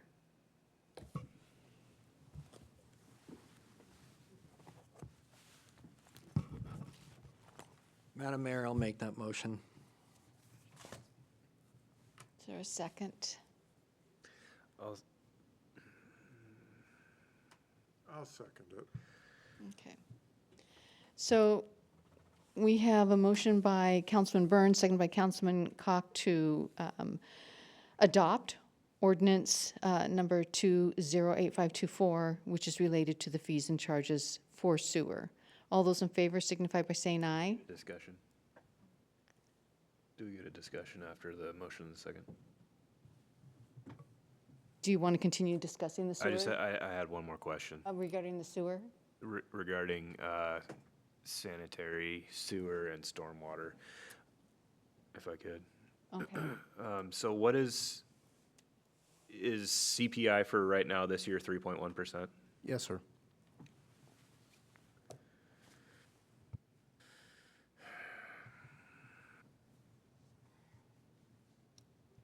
I'd like to go a little bit less than that. I mean,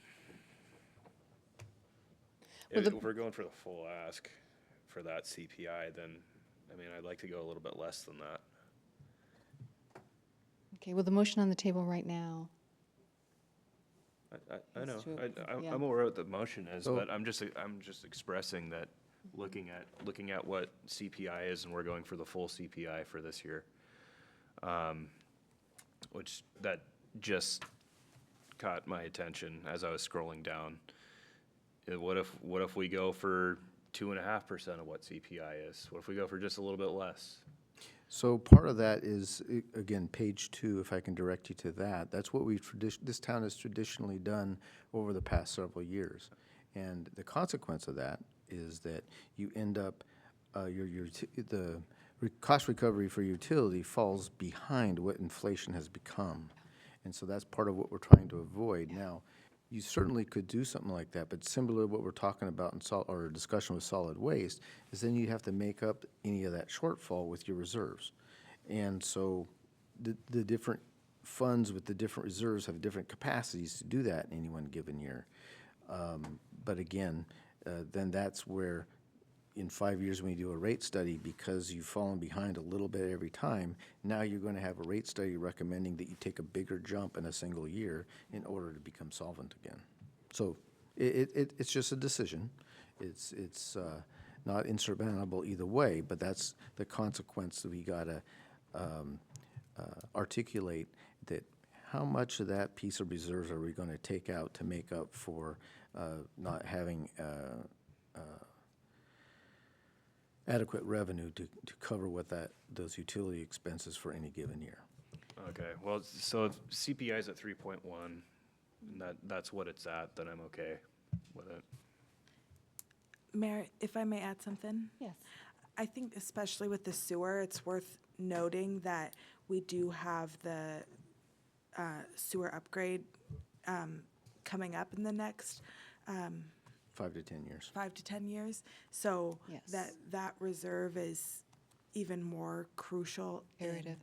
in that fund, that we don't pull significantly from that reserve. I would recommend adding to that reserve for fiscal responsibility. It is painful, for sure. Okay, well, the motion is by Burns and Cock to adopt the sewer fees. All those in favor signify by saying aye. Aye. Opposed, same sign. The second suggestion that was made by Public Works Director was to, Bill Bullock, was to accept number 3, which is a motion to adopt ordinance number 208724, related to the fees and charges for the surface and stormwater. Is there someone who is willing to make a motion? I'll make the motion. Thank you. Is I'll there second. Okay. So there's been a motion made by Councilman Cox, seconded by Councilman Henderson. All those in favor of adopting ordinance number 208724 signify by saying aye. Aye. Opposed, same sign. Okay, and then as I understand it, and if there's no opposition from the council, Bill, you're going to bring back an option for number 2, which has to do with the fees and charges for solid waste, correct? Yes, ma'am, and I'll bring back multiple options, just so the council has a good idea of what the width and breadth of the choices are. Okay. Could you also bring in, because it's an important point, how that will impact when we go out to get a bond for the sewer and building the new sewer treatment plant. So I don't Sure, know we how can any of give that you- would impact that, but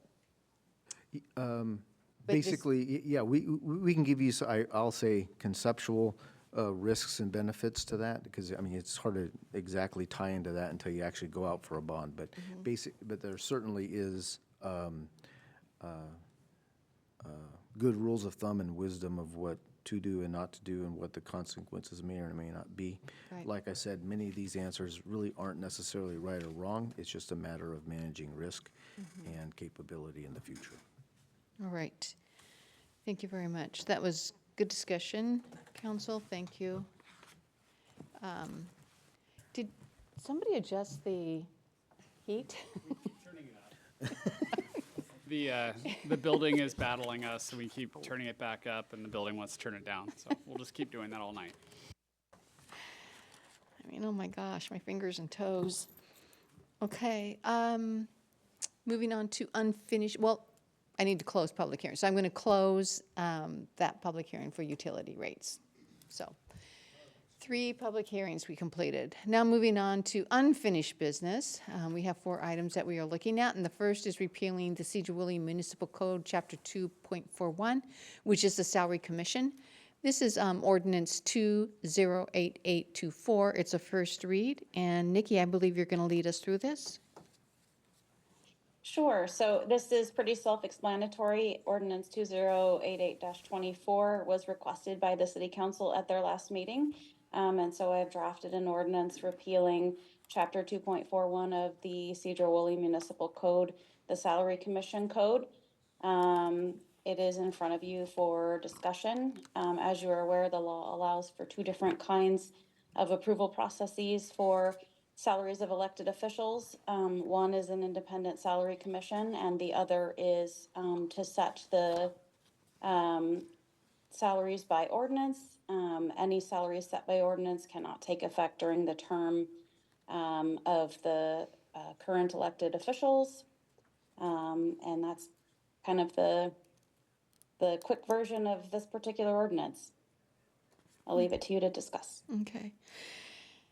And I see you left us with a couple options. Is that correct? Motion to approve the ordinance, approve ordinance repealing the Sedro-Woolley Municipal Code, or to revise it to include, and then we could do a revision if we so choose, or if the council so chooses, and bring it back for action in a future meeting. Is that correct? Yes?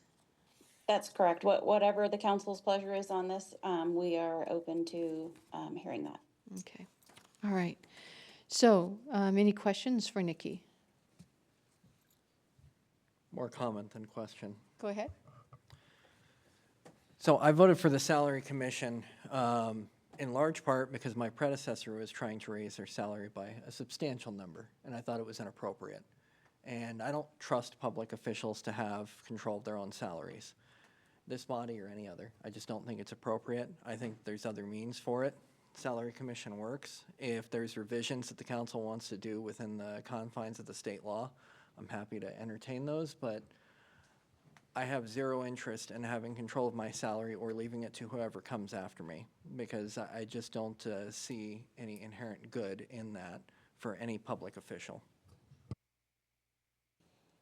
Okay. Councilman Cock? I made my position clear last time. I think public officials setting their own salary is a conflict of interest, and I'm opposed to it.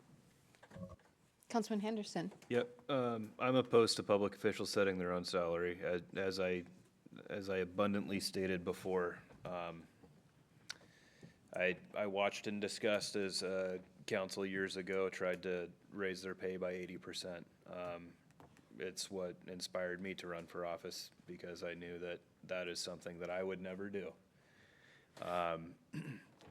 With that being said, the reasoning behind getting rid of the salary commission, for me, the reason I want to get rid of it is because we're all elected up here. I don't want somebody else deciding that they can give me a pay raise either. And if it comes to me being the one that says I want a pay raise, which I would never do, I wouldn't I would have to rerun in an open election to receive that money. But if I had a salary commission that said, yeah, we're gonna pay you $1,000, I'd have to find out a way with finance and the rest of council to come up with a budget amendment and find out where we're gonna get the money because they decided to pay us more. Councilman Lavaca and Councilwoman Diamond were contacted by the salary commission asking if they wanted a pay raise, which I found to be, I couldn't believe it when I heard that in the last meeting. They found it to be inappropriate. Every other elected body, whether it's the US Congress or anyone else, they have the power to do that too, and it really disgusts me when people want to do that. But at the same rate, I think that it's something that should be left to the elected officials who the public wanted to serve in these seats. I don't think it should be left up to people that the public did not elect to serve in these seats. All right, anybody else? Councilman Loy? I'm 100% with Alan. Okay. All right, so there are two options here. What would the council like to do? I would like to move forward with approval of ordinance 2088-24. It's the first option. Okay, repealing the Sedro-Woolley Municipal Code, Chapter 2.41, Salary Commission. I have a question. Yes. The motion to revise is, you can correct me if I'm wrong, but I didn't see it said insert revision there. What is a suggestion in that? Staff doesn't have any suggestions. It's if you had other ideas for how you would like to revise the ordinance, or the code, then we would be open to hearing that. If there isn't interest in revision, then, it's just a straight repeal, which was the first option. I second. Ellen? What are you? Oh, he made a motion. Okay, okay. Quick question. Sure. So I'm fairly new to this local salary commission. So the way that works is, do they make a recommendation on salary that then the council looks at, or do they actually approve it? They set the salary. So they're It's independent. effective. They're independent. I get it. I mean, I see both sides to some extent. I'm just opposed to, I just think it looks bad for us to set our own salaries. Thank you. Okay. So we have a motion by Councilman Henderson, seconded by Councilwoman Kesty, to approve ordinance 280024, repealing the Sedro-Woolley Municipal Code, Chapter 2.41, Salary Commission. All those in favor signify by saying aye. Aye. Aye. Opposed, same sign. Aye. Aye. Okay. Opposed. So those who opposed is Councilman Cock and Councilman Burns. For the record. Okay. So motion carries. Moving on to item number 2, the Economic Development Action Plan. This is a second read, and Charlie. Thank you, Mayor Johnson, Council. So this item is reformatted. I'm just going to jump right into the attachment. This item is reformatted based upon Council's request at the last meeting. So it's now grouped into city actions, which are at the top. So all the things in the first page down through page 2 are all things that are direct city actions. I did keep the grouping, so there were priorities listed on the old document, and there'll be some duplication of priorities because I wanted to keep bullets under the same priorities, whether they felt under city action or whether they were under the second category of city collaboration. So these are things where we'd have a role to play, starting on page 3, but we would be working with other agencies to try to accomplish these things. And then there's a final category at the very bottom on page 4 of suggestions for other agencies, and that was directly out of our priority number 3. Workforce development was a big part of that. So you'll see a little bit of duplication, for example, supporting enhanced tourism. You'll see pop up in a couple of different categories, but I just did that to try to keep things grouped together the way they were originally intended.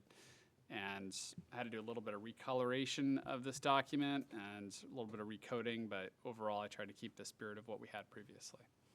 We've had a lot of discussion on this already. Yeah, I think for almost a year. Any questions or comments for Charlie?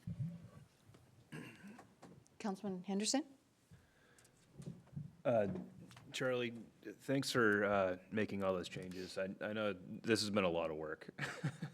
I'm glad to see we're kind of here towards the end of having some marching orders to move forward. So I appreciate all the hard work you've done on this. Thank you. Okay. Councilman Kesti? I just had a quick question about the parklets. Now, explain to me the parklets again, because I want to see if it's the same thing that I was thinking that the council said they didn't want to talk about or entertain. Okay, I marked the parklets as completed in here because the council went through, changed the code, and addressed that issue. I think when we first started talking about this, parklets were kind of an open question. And then in the time that we were working through this, council decided to change the code. And so I marked that as checked off. Basically, we engaged on parklets and the council was clear on the direction they wanted to go. Okay. So it's essentially done. So I mean, I could take it off of here, but I'm just trying to honor everything that's here. So some of these things are done, and as we go through them now, we'll keep checking things off. And then removing it or like putting a line through it so it's done, or? We could do that, or at least mark it in some way where it's obvious. Yeah, that would be great for me. Yeah, Thank I know, you. it got very messy. It's over time. okay, it's okay. You've had a lot of work to do on this, so I appreciate it. Thank you. Councilwoman Diamond? I just have a couple, so there's a, like reference to the Woolley Market and other specific businesses. I would just like to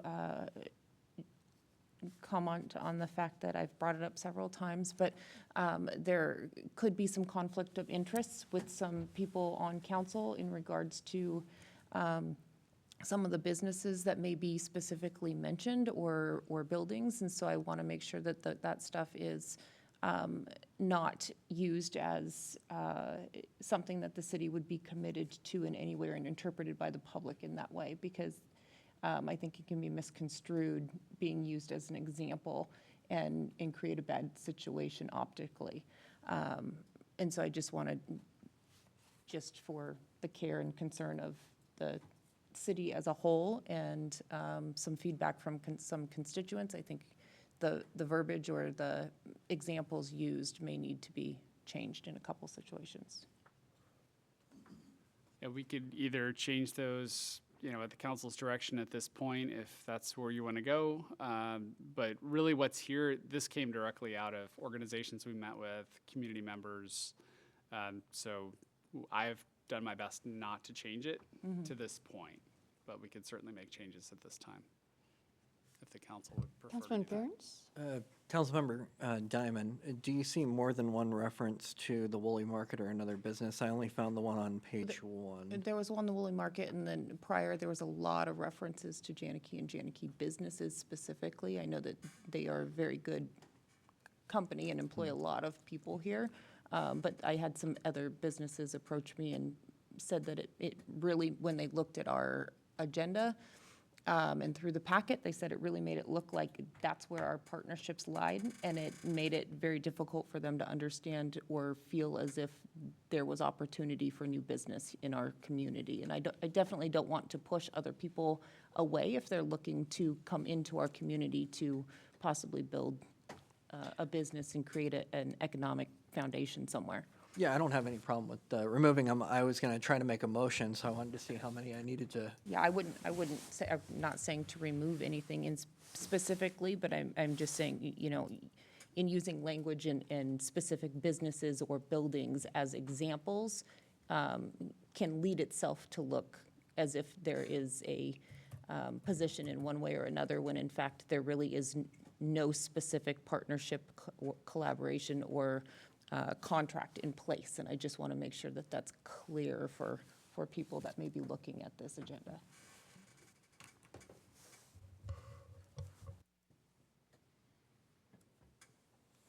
it's one thing to put it on the record. We could, edit the document. That's an option as well. But beyond that, at this late hour, I don't know that I have got more substance for you. All right. Would somebody like to make a motion with the changes? I'll make a motion that it be accepted with deletion of specific businesses. I'll second that. Are you okay with that? Okay. So we have a motion by Councilman Cox, seconded by Councilman Burns, to adopt the Economic Development Action Plan with the removal of specific names of businesses. Is everybody good with that? Does that say exactly what we talked about here? I think we can work with that. And if for some reason it becomes unintelligible, we'll come back to you. All right. All those in favor signify by saying aye. Aye. And opposed, same sign. Okay, moving on then to item number 3, the 2025 property tax levy. This is ordinance 280824. This is the third read. Kelly? Yes. So the ordinance presented as directed by City Council at the October 23rd meeting. The property tax doesn't include the 1% increase. It does include the refunded levy amount of $17,000, and it does bank capacity for optional use in future years. We are requesting action on this item tonight. We have to submit this signed ordinance as well as some other documentation to Skagit County by November 30th. So we want to submit it a couple weeks early in case there's any concerns that we could come back to council before the deadline and correct. Okay, any questions for Kelly? Councilman Cox? Just a comment. I was very reluctant on the utility increases because I know how much it's hurting our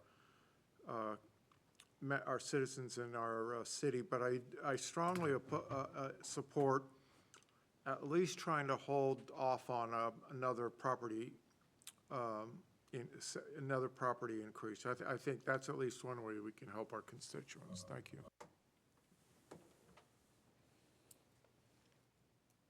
Any other comments, questions?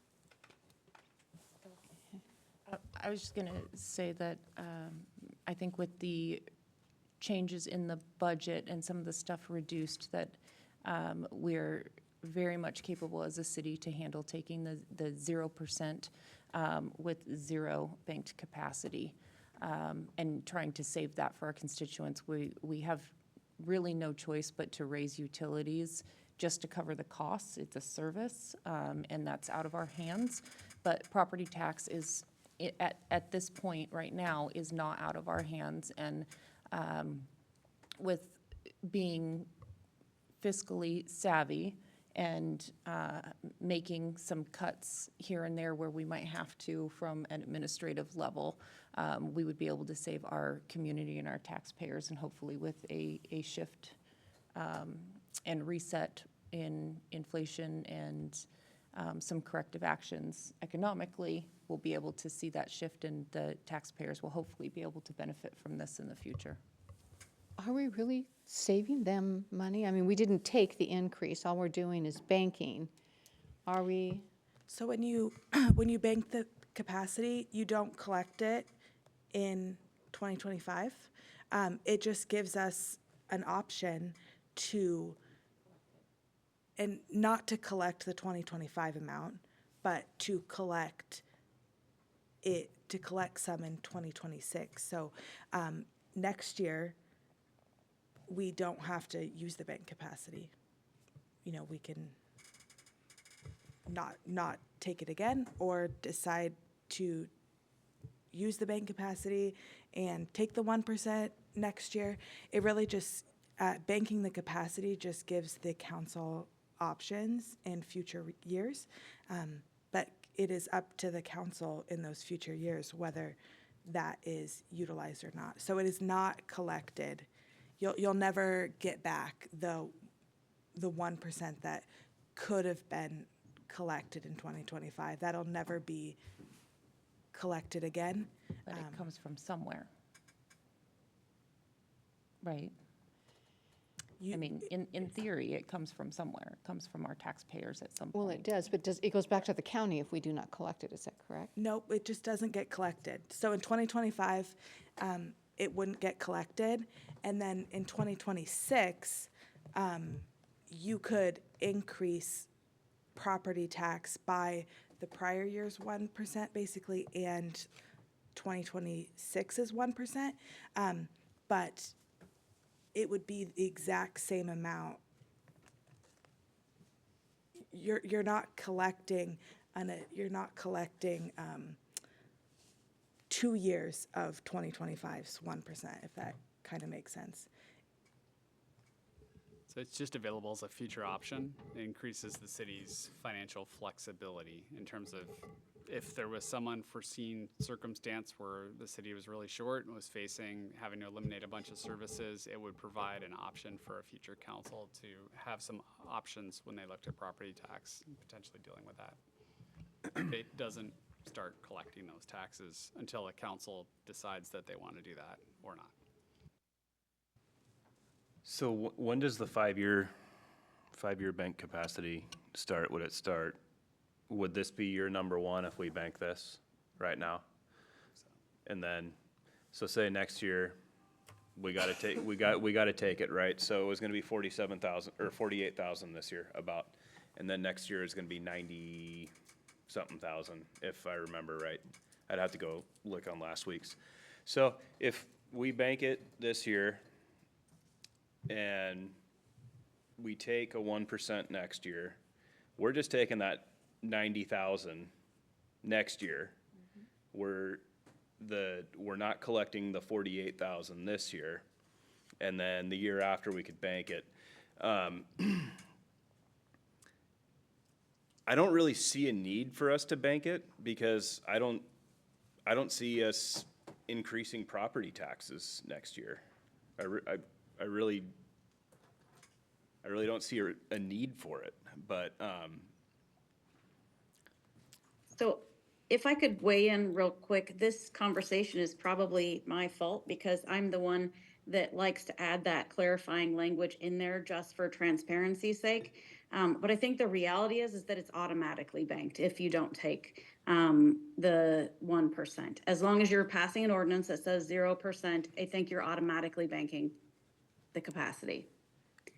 But I like to add that language in for clarification and transparency. So that was an addition on my part.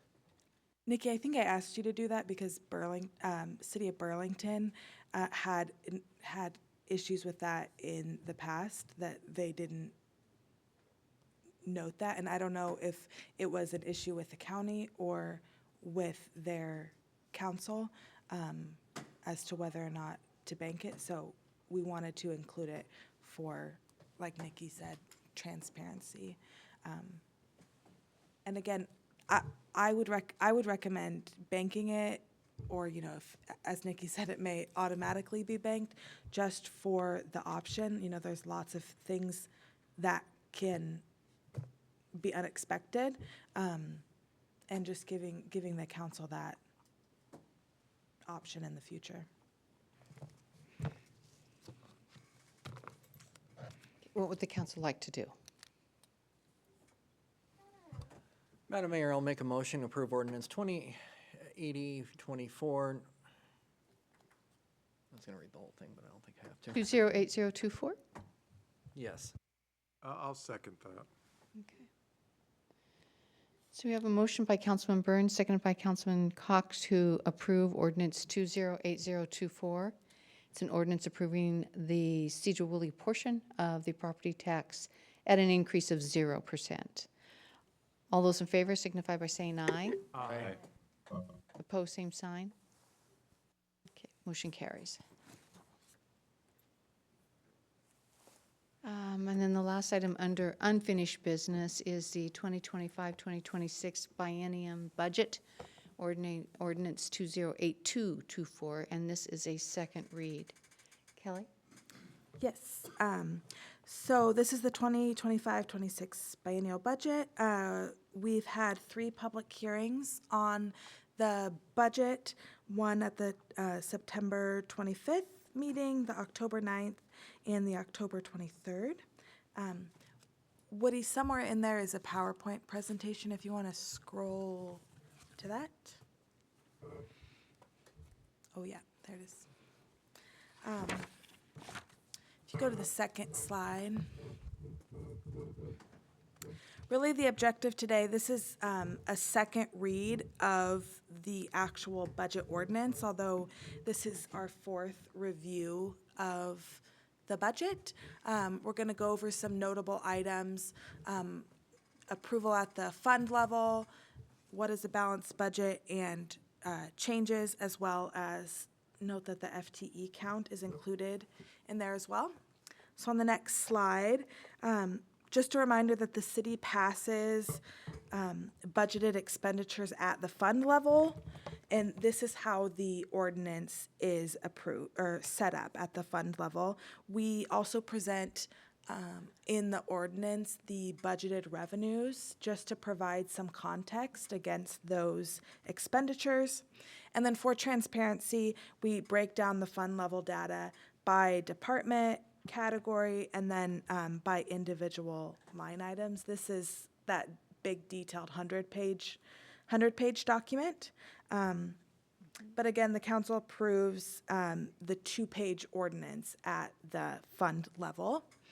The city has 37 active funds. We have some other funds that we're not currently using right now. And for example, the general fund is 001, sometimes also referred to as the current expense fund. And if council were to approve the budget, you'd be approving the total budget of expenditures of $14.2 million for 2024. And then we provide that context of revenues. So for the general fund, $14.4 million in revenues in the general fund. If you go to the next slide,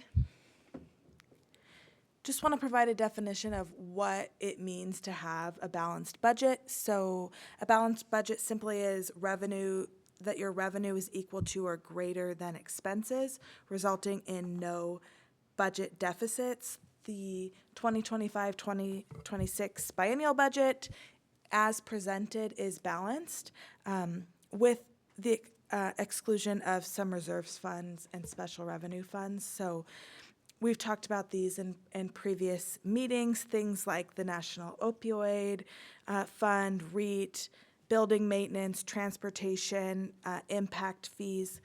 All these funds, they're not designed for the revenues and expenditures in each given year to match up. We often build up revenues and then spend them down in a year. So revenues and expenditures each individual year don't always line up. In the previous meeting, we also discussed how much reserve the city has, and we thought about it. We should think about it as individual funds, and kind of the biggest fund is the general fund.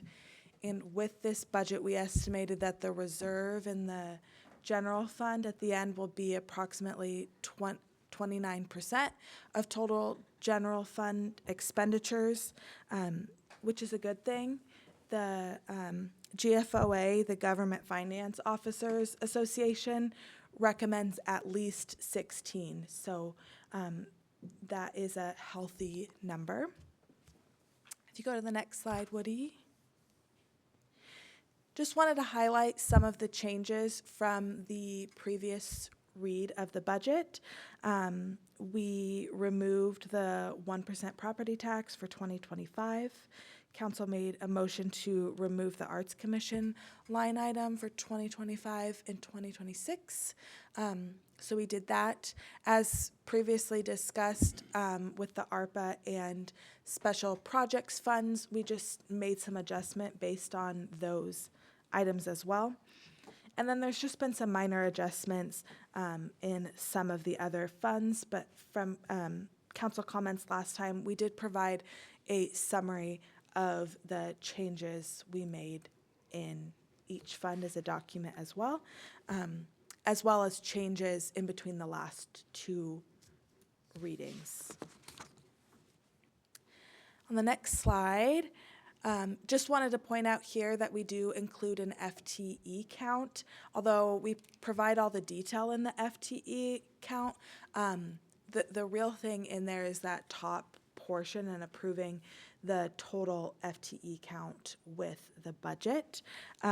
We did remove elected officials from the FTE count as we're just going through realizing that elected officials don't need to be on the employee count. We previously just included that as for payroll and HR and how much that department has to manage. So those are the only changes in here, I believe, from the previous reading. The last thing I wanted to go over is the just some other notable items on the next slide. Previous meeting, we discussed what portion of the general fund is salaries and benefits. So for our preliminary 2025 general fund budget, salaries and benefits make up about 70% of our budget, so a pretty large portion of the city's expenditures. Also just want to note, Bill mentioned this, that inflation is trending down from what we had previously seen. I mean, it's still a rise in prices, but a little bit more manageable. The August to August CPI is 3.1. In several of our labor contracts, we use the October to October CPIU. And when we were putting this presentation together, the data wasn't out for that, but it did come out today, and it's 3%, so pretty close to the August. So we'll use that for our labor contracts that it applies. We also traditionally use this number for our non-represented staff, and we'll bring that item to council next time, likely using the same increase as our other bargaining units. So just wanted to give you a heads up on that. And then just open for any questions if the council had questions on the 2025-26 biennial budget. So any questions for Kelly? Councilwoman Kesty, yes? Thank you. Woody, could you please pull up page 345?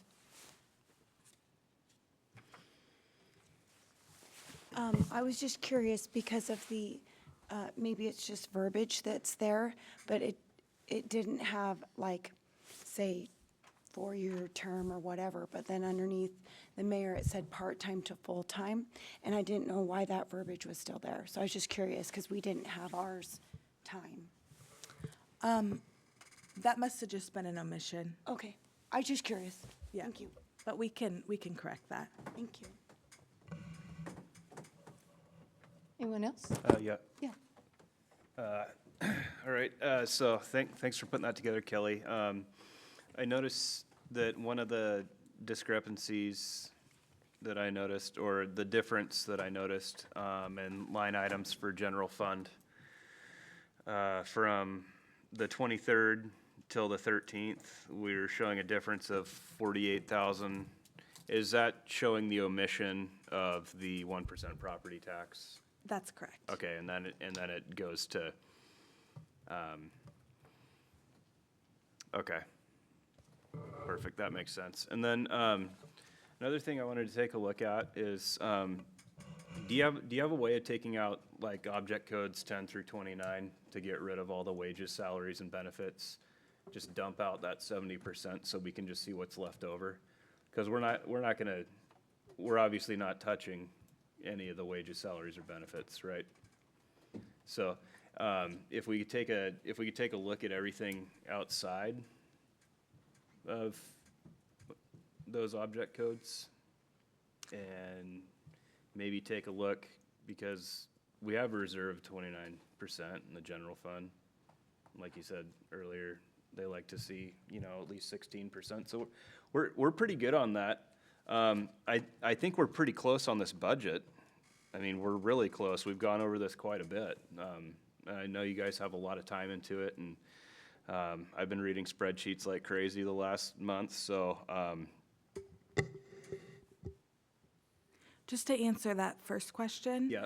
I don't have a way to run a report in the system that would populate something excluding specific codes. It would be broken out.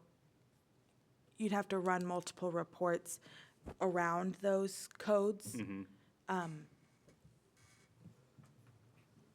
Because where I'm looking for savings in this budget is not within those codes, obviously, right? We're not talking about, I wouldn't be talking about reducing staff. I wouldn't be talking about getting rid of anybody.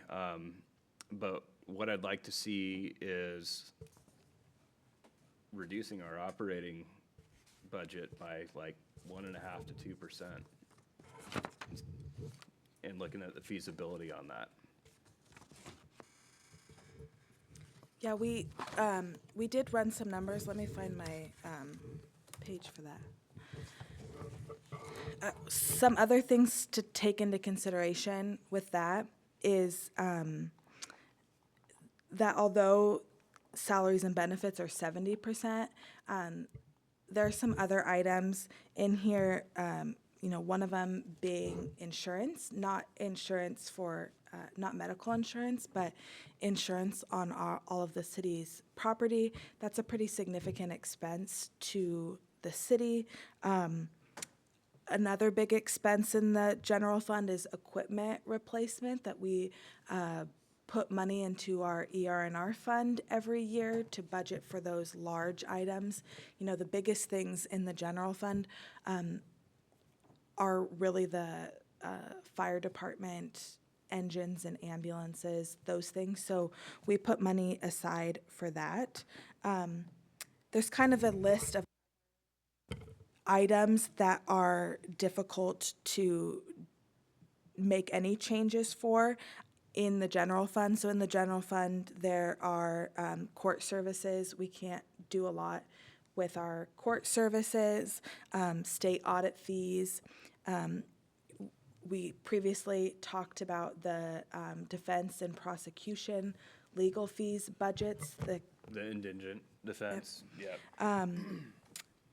We also have in here jail fees. We pay the jail. We pay a fee to Skagit 911 and senior services. We also pay debt payments. So when you wrap up all those things put together,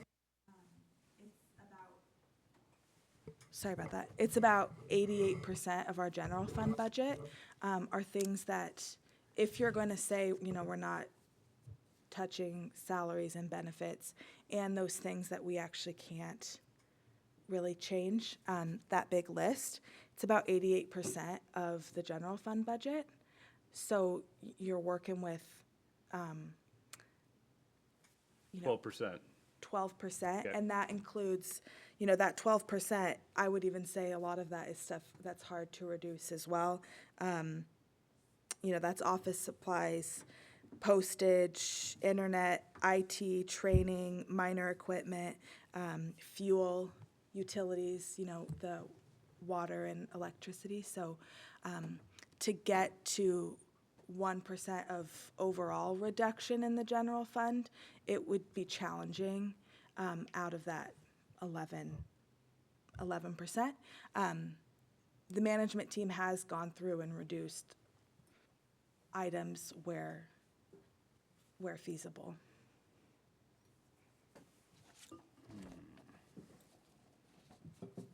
It was a challenge to get a balanced budget because there just isn't a lot of funding. It is, and, obviously, besides the salary object codes, I understand you have to have your ER&R contributions, and those actually increase percentage-wise every year. I get that. I'm just looking for anywhere that we can save money. If you had to pick, where would you pick? I don't think that's a fair question, so I'm not going to answer. Almost said it, didn't you?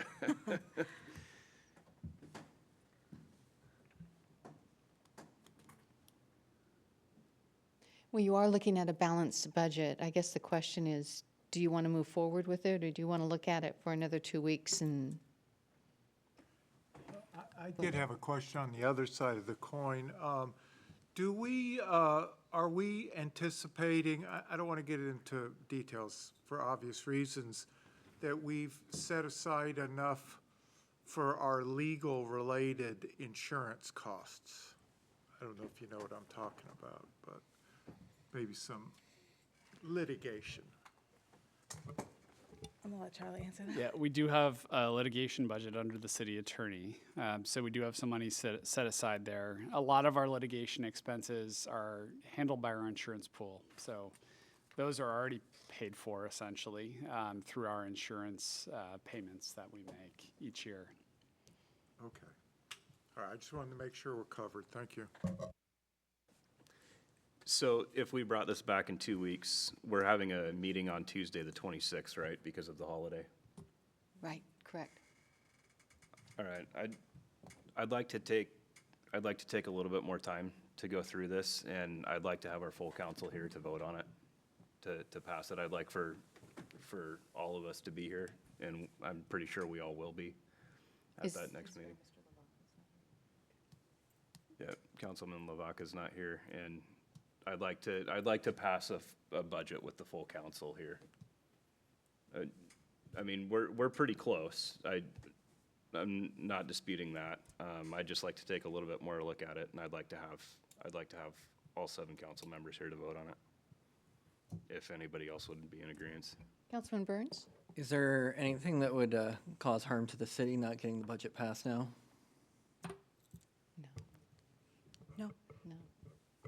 I do still see little reason to continue dragging it on if we're not making substantive changes to it, but I am open to waiting for one more meeting. Me too. I'm fine with that. I would agree, and I actually agree with the giving Councilmember Lavaca the opportunity to be a part of the decision as well.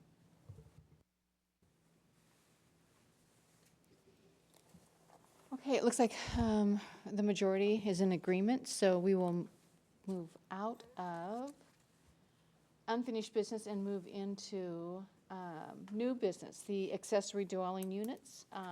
This is ordinance 208324. It's a first read. Mr. Glover? Good evening. This is really kind of a fixed type situation here. What we discovered when we applied for our permit software grant is that the state found us out of compliance with House Bill number 1337 that requires all cities planning under the GMA to amend their municipal codes to allow at least 2 accessory dwelling units per lot in all zones where single-family homes are permitted. So we thought we were clear because we did in all zones except for the R15 zone, which is the high-density residential zone. So this ordinance makes that fix, and if it gets approved, then we'll be in good shape next spring. We think they'll have another round of grant applications for the permit software. And so if we do get this approved here, then we can be in good shape and ready to go for that again. Our grant was competitive. It was just this one box that we couldn't check, so. Was this one of the requirements by state based on our, just refresh my memory, based on our size? Or was this something that we are supposed to do in order to get the grant? It's something we're supposed to do in order to get the grant. But we don't have to do it, correct? Or is it state law No, that's that we not have correct. to? We are required to do this Yeah. in order to be in compliance with the Growth Management Act. Okay, I just wanted to clarify, because there'd been several changes regarding ADU and a couple different votes over the last couple years. So I just wanted to clarify. Yeah, the loss of the grant was incidental. Yeah, it was incidental. This is required for all cities to do, so. Yes. So we're almost there. What, so I've looked at the ADUs. I wasn't able to make it to the, was anybody else able to make it to that open house? Yeah, were they showing a model of 2 ADUs or 1 ADU? Just one. It Are was you just talking, are you talking about Yeah. BYK, Paul? Yeah, Yeah, it was just one. okay. But 2 ADUs are permitted per lot. What's our minimum lot size, and how does this differ from just saying you guys are allowed to build triplexes on single-family residence lots? Is there a difference, or is that basically what we're looking at now? Well, this doesn't really get into all of that analysis. That's coming later.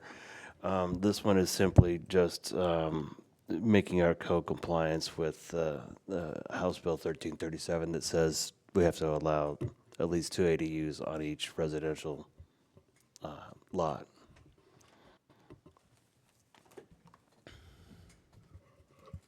Kind of And follow you were up on talking that a little about- bit. Yeah. You were talking about the grant that you were looking for as well, the permitting grant? Yes, And the reason that we didn't get that permitting grant, which would have reduced the amount of time and paperwork that our department, it would have saved us money. Oh, yeah, right. Huge Yes. amount of money. Yes. So what they're telling us is either we come into a compliance or don't apply for Or the we grant don't, because you're right. not going to get it, right? Yeah, right. Okay.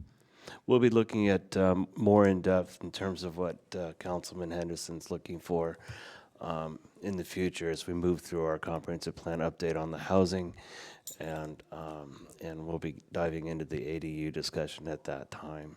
This is just simply making the ADUs allowed in all residential zones.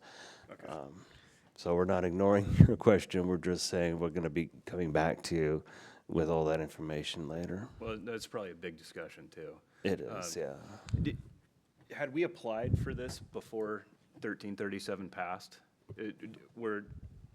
Was our grant in transit at the time that was getting passed? I think 13, help me out, Nikki, but I think 1337 passed in 23? 22 or 23. 22. Yeah, that is true. And one point of clarification, we are not out of compliance technically. This is another example of the power that Commerce does have, right? We were not required to update our code with these changes until we updated our comp plan. And so this was always on the radar. We just hadn't done it yet because it was not something that we planned to do until the comp plan. But we have sped this up because of the fact that Commerce said no to funding us because we hadn't done it before we were technically required to.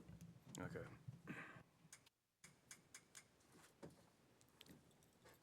So this is a first read. I don't know that anything would change. I don't know if you want to move. There will actually be a couple of changes because Commerce, we sent them the draft for review and they wanted us to add in 2 additional points. They don't think our definition of ADUs is entirely consistent with state law, and they also want us to add in a section about 0 lot lines. So you're talking about the ordinance 2083, it's going to change? It's going to change for the second read. There will be 2 minor tweaks that are requested by Commerce. Okay, well then we'll hold off. We'll Yeah, wait. we'll bring this back on the 26th, and we'll highlight those changes. Can I ask one more question about the sections, purpose and intent, permit required, standards and criteria for ADUs? So those are through our municipal code. Those are just, that's just straight out of our book, right? Those haven't been changed for this ordinance? That's correct. Okay. We will, I will recommend that we use the redlined version for the next council meeting because there's been a significant number of changes in this code that have come about as a result of the 1337. And so it'll be easier if we show this in red line so you can see the changes. Okay. Sorry, Nikki, one quick question. You said 0 lot lines. Can you elaborate? So what that means? So I think that one is referencing the fact that we can't deny ADUs because of failure to maintain setbacks. Ah, I'm sorry, say again, to what? Failure to maintain the setbacks. Okay, thank you. Quickly, that one is pertaining to when an ADU is being requested to be put on the property line when accessing an alley. You cannot preclude them from doing that. You can put it on the lot line if they're trying to access from the alley. only on the alley side? Only or on the alley. Okay. So if you think about some of the older parts of town where you've got the garage separated from the house and it butts up against the alley, and people sometimes convert those garages to a ADU, and I think that's what that's getting at. I can do that with mine. My apologies. All right. With that, we have completed another council meeting, moving right into almost the 10 o'clock hour.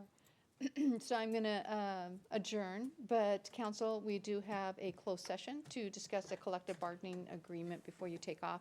Just a reminder, the next meeting and the Information Technology Committee is also meeting on Tuesday, November 26th, and that is because of the holiday Thanksgiving on the 28th. So be sure to mark your calendars. With that, we're adjourned. May I say one thing? Sure. I just wanted to thank you. I wish more constituents would come and sit here until almost 10 o'clock at night. Thank you very much for that. I was thinking that too. Thank you.